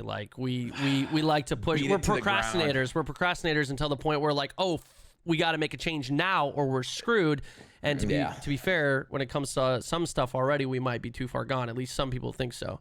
But I think this kind of leads into the perfect question: is where? So this has been the changing of a decade. We're in 2020 now. Think about in terms of 2010 to 2020. There hasn't really been that big of a jump, at least in my opinion, in vehicles until in the automotive industry, except for maybe the last 5 years, right? Sure. That's fair. So half of it, but for me, it really doesn't feel that much different, dude. Because I remember them talking about electric cars and that being the way of the future for years ago, right? But it never really caught on until just recently. Yeah. With Tesla's vehicles. And now it's starting. I mean, everybody's releasing their own electric cars or hybrids or some type of an electric vehicle. It's definitely, I mean, you can see how fast it's changing. And so my question is, and this is, how is it going to be in 2030, another 10 years from now? Are there going to be only electric vehicles? Are there going to be still kind of a mix? Is there going to be fully, autonomous vehicles? I think there will be in 2030. You seen there was one of the most recent updates for the Tesla vehicles. I don't know if it's a particular model or all of them or whatever. I'm not very familiar with how that works, but it literally, if you park it right in a parking structure, you can literally basically like signal for your car to pick you up at the front. Like if you park at like a Walmart or something like that, it'll literally like drive itself out of the parking, like back itself out and like drive to the front and pick you up at the doors. Like it's insane. Yeah. And I know that there's like they already have modes where you can basically like it's hands free. You can just be in the vehicle and it drives you on like highways. I don't know exactly how it works, but I think that that's eventually that's going to be a thing. The issue is there can't be a ton of autonomous vehicles alongside real drivers. That's going to cause errors. That's going to cause more problems than it's fixing. So like at some point there has to be a changeover where you either go, everyone has to be in these types of vehicles that follow these types of guidelines, and right, like they all have to be, maybe it's an electric vehicle where it has to communicate with other vehicles. So every single vehicle on the road has to have that. Or is it going to be like, here's one lane and that's for all electric vehicles and all autonomous vehicles, and then the other 2 right lanes are people who are still driving? Like there's got to be guidelines set, right? Like how is that going to work? And what about those people? Like for me personally, I like to drive. I like driving my car. Like I like nice cars. I don't think we're going to see that like drastic of a change in our lifetime. I don't think we will. And in our lifetime, you don't think we're going to see that drastic of a change? You think you think there's going to be people driving at the end of our lifetime? Yeah. 100%. Really? Dude, it's just I disagree. I wholeheartedly disagree. The only way that ever becomes a thing in our lifetime is if it's like government mandated. Like, okay, we're changing over because global warming has gotten out of control and you are forced to drive an electric vehicle. You are forced to drive one of these model of vehicles, but there's too much money. That's why like the in the oil industry and the auto industry, there's like there's no way that I can see it happening. Even like you think about it, like people would collect classic cars and they just like vehicles. I totally understand what you're saying. I think for me is you're right. You're right. There's still going to be those people who are gonna want to drive, but I don't think it's going to be like it is now. I think if you let's say you want to go to, I don't know, you want to go to another city and you want to get in the car and you want to go. I don't think you're going to be able to just when we're like in another 20, 30 years, I don't think you're just going to be able to get in your car and drive there. You're going to have to get into an electric car to stay on a certain freeway. Like it's only going to be electric cars, which will be the quickest route to somewhere. And then they're going to have separate roadways or something that utilizes real, like actual manual driving. Or maybe there's only going to be dedicated areas where you can actually drive like manual vehicles. But for electric vehicles, there's got to be a way to separate them because they cannot be together. It's just, it would cause too many issues. It would literally, it would be pointless. If people are driving, I'm like I don't see an issue. I will say I do fully believe that there is. So like right now, like how often do you see electric vehicles on the road? Like not too often, depending on the area. Not right now, no. But they're already. I mean, they're already testing like autonomous 18-wheelers, like these big trucks. These delivery vehicles. They're already. The reason it would cause issues. Someone asked in the chat, why would that cause issues? Because let's say you have electric cars. People make errors. Exactly. Humans make errors and they cannot think as quick as a computer can. So you have all these autonomous cars making instant decisions because it's literally a computer and your brain cannot make these decisions as fast. So they're going. You're just staring down at your phone, texting and driving, and you swerve into a lane that a car is being driven by. Well, it's not going to calculate that because it's a computer. Well, maybe. I mean, hopefully it would be able to. Teslas can avoid collisions. Did you see the vehicle that is supposed to drive itself? It hit that person because they were crossing. It's programmed only to stop for pedestrians at crosswalks or something like that. And because the person wasn't, I think it was in testing. So it wasn't like anything too serious, but because the person wasn't crossing at a crosswalk. Oh, it was jaywalking. Struck him, dude. Fuck you jaywalker. Pretty much. Damn, dude, nobody can be jaywalking.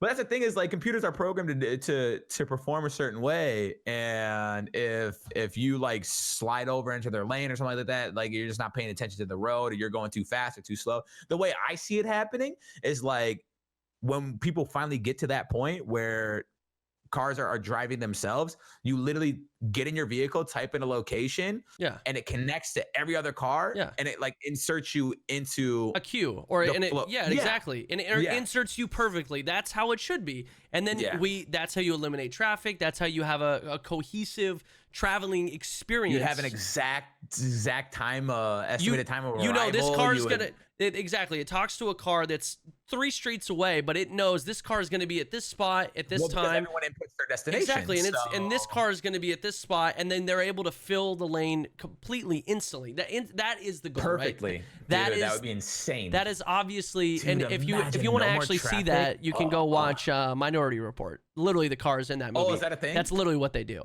Like they get in a car, they type in the address, and all the cars fill into the lanes instantaneously. Like they all know where they're gonna go. There's no stopping. A little scary. It is scary, but think about it, man. Like, okay, here's my thing. I love driving. I fucking love driving. I love cars. I like being able to accelerate and just feeling the car and controlling. I like that. I like that feeling. But if someone said you can never drive again, but you can have this vehicle.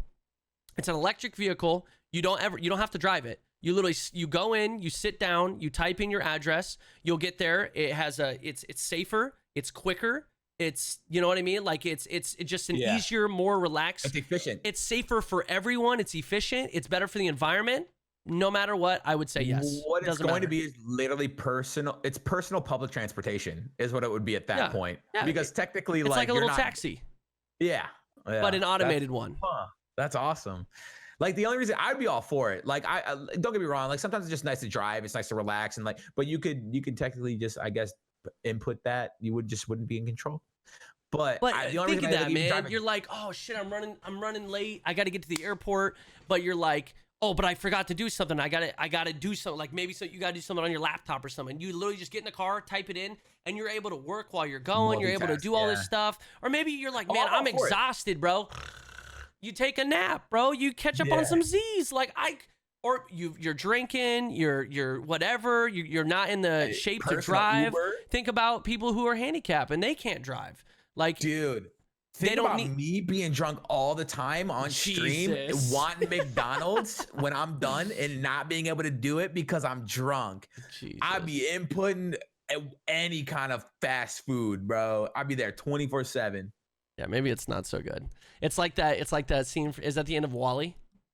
Dude, I don't Where care. that dude's sitting in the chair and he's like getting fed food through the tube and he's just gigantic. That's WALL-E, right? At the very end? Yeah, I think so. Yeah, he's like living in this virtual. That's going to be all of us. And like, that's the thing. At some point, that's not going to be in my lifetime. Man, I hope so, bro. I hope when I'm really old and my body just starts falling apart, I can just live in a virtual world. Oh, just kill me. Jesus, you don't want to live. Imagine if it was like Ready Player One. You wouldn't want to live in Ready Player One? If my body's deteriorating, well, so no, because in Ready Player One, like that's cool for a lot of people, but there's still a real world that people would have to take care of me. If I ever get to that point where someone has to wipe my own ass, you can put me out. Well, what if you have a robot that wipes your own ass? Or wipes your ass? It literally, is that really you sit the in the quality machine. of life that I'm looking for? But what if you're tapped into this virtual world and you don't even realize what's happening on the outside of it? And I'm not saying like when you're young and you have a ton to live for and you have a family. I'm saying when like you're old and fucking gray and you're shitting yourself and you're like, you can barely move. You wouldn't want to do that? You wouldn't want to like... I would want someone to put me in a Superman costume and toss me out of a plane without a parachute. Interesting. Maybe, actually, you know what? Maybe just put me out first, you know? Maybe like more like ethical way. But that's not a quality of life that I want to experience. Like, oh, would I get to go into this virtual world while shit's stewing in my underwear? But you wouldn't know. No, I'm not saying this. If we can create a world that's so immersive you don't even know you're in it, they can also create a thing where you sit in it and it's sanitary and you shit and you do all your bodily functions. That's what I'm trying to get at. It's so futuristic that like it takes care of all the necessities. You're telling me you wouldn't want to do that? Only if I got a cute grill. There. You can have whatever girl you want. It's a virtual world. Yeah, now she's not real. But she is real because you're hooked up to a suit that can have all sorts of feelings. Everything's legitimate. Everything. But I know it's not really her. Dude, you're a real Debbie Downer, bro. She's trying to deceive This man me. is Honestly, even turning this down a out- virtual girlfriend that doesn't exist that would literally do anything for him, and he's like, nah. You're literally white knighting it. Dude, I got higher standards. Yeah, whatever. I'm dude. picky, bro. Yeah, you I'm are picky. No wonder you're fucking single. Jesus. Hey, bro. I deserve to never settle. I'm gonna find the perfect wifey one day who's gonna think I'm super funny, very cute, laughs at all my jokes, even when they're not funny. Whoa. Slow down. That's kind of a long list. That will put up with me and all the dumb shit that I do constantly. They run you over with a car, electric car. Only when I want. I don't want Okay. to just be constantly hit by. I don't want to have to like look over my shoulder everywhere I'm going. Okay. But if I ask her to hit me with a car, she would oblige. Okay. Damn, dude. You should put that in your Tinder bio. Looking for I a haven't girl got to run match. me over in a I car. downloaded it over the weekend. I think on Friday when we were playing games. Was it Friday? Saturday. Friday. Regardless, I downloaded Bumble again. I haven't got a match, so. It's because you're in Michigan, dude. But I was gonna say, Wait till you come brother, out to I'm Portland, moving brother. soon. Now I'm gonna be swiping heavy. Jesus. And you'll be able to. And you can go on We'll have a double whole dates. segment on the podcast. Go on double dates. Could you imagine how cute that would be? Yeah. You don't have to have that. You can be like, hey, come out with my boy and his girl, and make it Like, feel a oh little. my god, you'd be an absolute lifesaver right now because my friends invited me out and I'm third wheeling Wow, right now. dude, you're already. Wow, Bro, that's I smart. just thought of that though. That's smart. dude. Yeah. I'm witty. I'm very witty. Yeah. See, there you go. Well, you're okay. Dude, I'm funny. Speaking of Vern thinking he's funny, episode 13 is going to be our conspiracy episode. Dude, a lot Superstitions, of people are hyped for this. conspiracies. I think I'm excited. That's definitely gonna be. There's gonna be a lot of prep to go into that. So this before we do that episode, we need you guys to do something. If you're listening to this, we need you guys to go to Twitter. DM us on Instagram, YouTube. whatever. Go to our YouTube comments. Let us know conspiracies or crazy things, or like, I don't know. It could be anything. Superstitions or ghost I wanna hear stories. some, like really crazy stuff that we might not have heard of. Yeah. Like I don't want to hear. Hey, did y'all hear the people think the Earth is flat? Like yeah. Yeah, that one's we lame. got it, bro. I want to talk about some crazy stuff. I want to hear about the hollow earth theory. I want to like Hitler escaped to the center of the earth and he's living in this like paradise, That's just stupid. bro. That's just a terrible one. You can't say that, Okay, dude. okay, These are fine, conspiracy fine. theories. Imagine every single one you want to talk about. That's stupid. There's no way. Okay, you're Bro, right. You're wait right. till I come to you We with have to facts, we have to bro. accept it. I and got facts. Factual information that Hitler is in the center of the earth right now. Okay. It's not molten core. It's a paradise. Why do you think people can't fly over the North or South poles? Because it's illegal. Because they're protecting a hollow earth. Okay. That's the entrance. Okay. Planes have gone missing. Okay. Because they broke the law. That's the and entrance. Dude, I think the South Pole. I'm of the pretty North Pole, sure one of this them. is this is the Antarctica. story of How to Train Your Dragon 3. Maybe. That's literally the plot. What you just said. I like it. Yeah. Anyway, so next episode 13, conspiracies, episode 13, because we talked about it. 13 is an unlucky number. You can't find a 13th floor. Well, you can in some hotels, but very, very few. There's no 13th floor. There's no room crazy, 13. Right? So we want to talk about superstitions, conspiracies, whatever it may be. Let us know. Leave us comments. I'm going to find a couple of my own. I think you should find a couple of your own, and then we will discuss it. I also think we should definitely pull in a guest for that, because I think Tucker would probably love to do a conspiracy episode with us. And Tucker's been talking about wanting to get on the podcast, so I think we'll set it up. That's what we'll do. Hell yeah. That'd be perfect. Yeah, should be good. I think that's it. You got anything else you want to talk about this week? No, dude, that was a lengthy boy. That was Granted, we took a little intermission, but I thought that it was fantastic. We talked about a lot. I feel like we were all over the place, dude. I kept getting sidetracked, derailed. I get sidetracked looking at you. Maybe that's it. Yeah. You're very distracting. You're very pretty. I look at you and I get lost in those beautiful brown eyes, and then I just get sucked into those lips. I had a teacher that told me that my eyes turn brown when I lie. I would just be talking to him. He's like, Vern, your eyes turn brown when you lie. Because I'm full of shit. That's what he would say. That's fucked up, dude. It's really fucked up. Well, that's rude. That was your teacher? Trust issue. Yeah, French teacher. No wonder you dropped out of school. Jesus Christ. right. Anyway, thank you guys so much for listening to episode 12 of Brothers to the End podcast.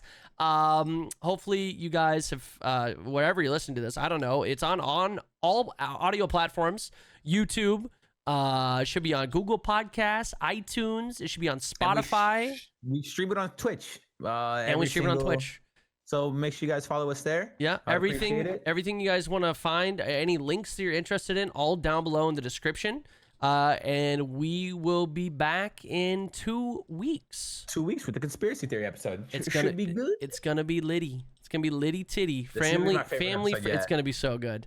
All right, thank you guys so much for listening, and we will see you guys in 2 weeks. Take care. Bye, everyone. My mind's made up, you're the best I ever had. Hands down. It feels so good when opposites attract. Hands down. I'm not one for getting too attached. Hands down. But my mind's made up, you're the best I ever had. Hands down. My mind's made up, you're the best I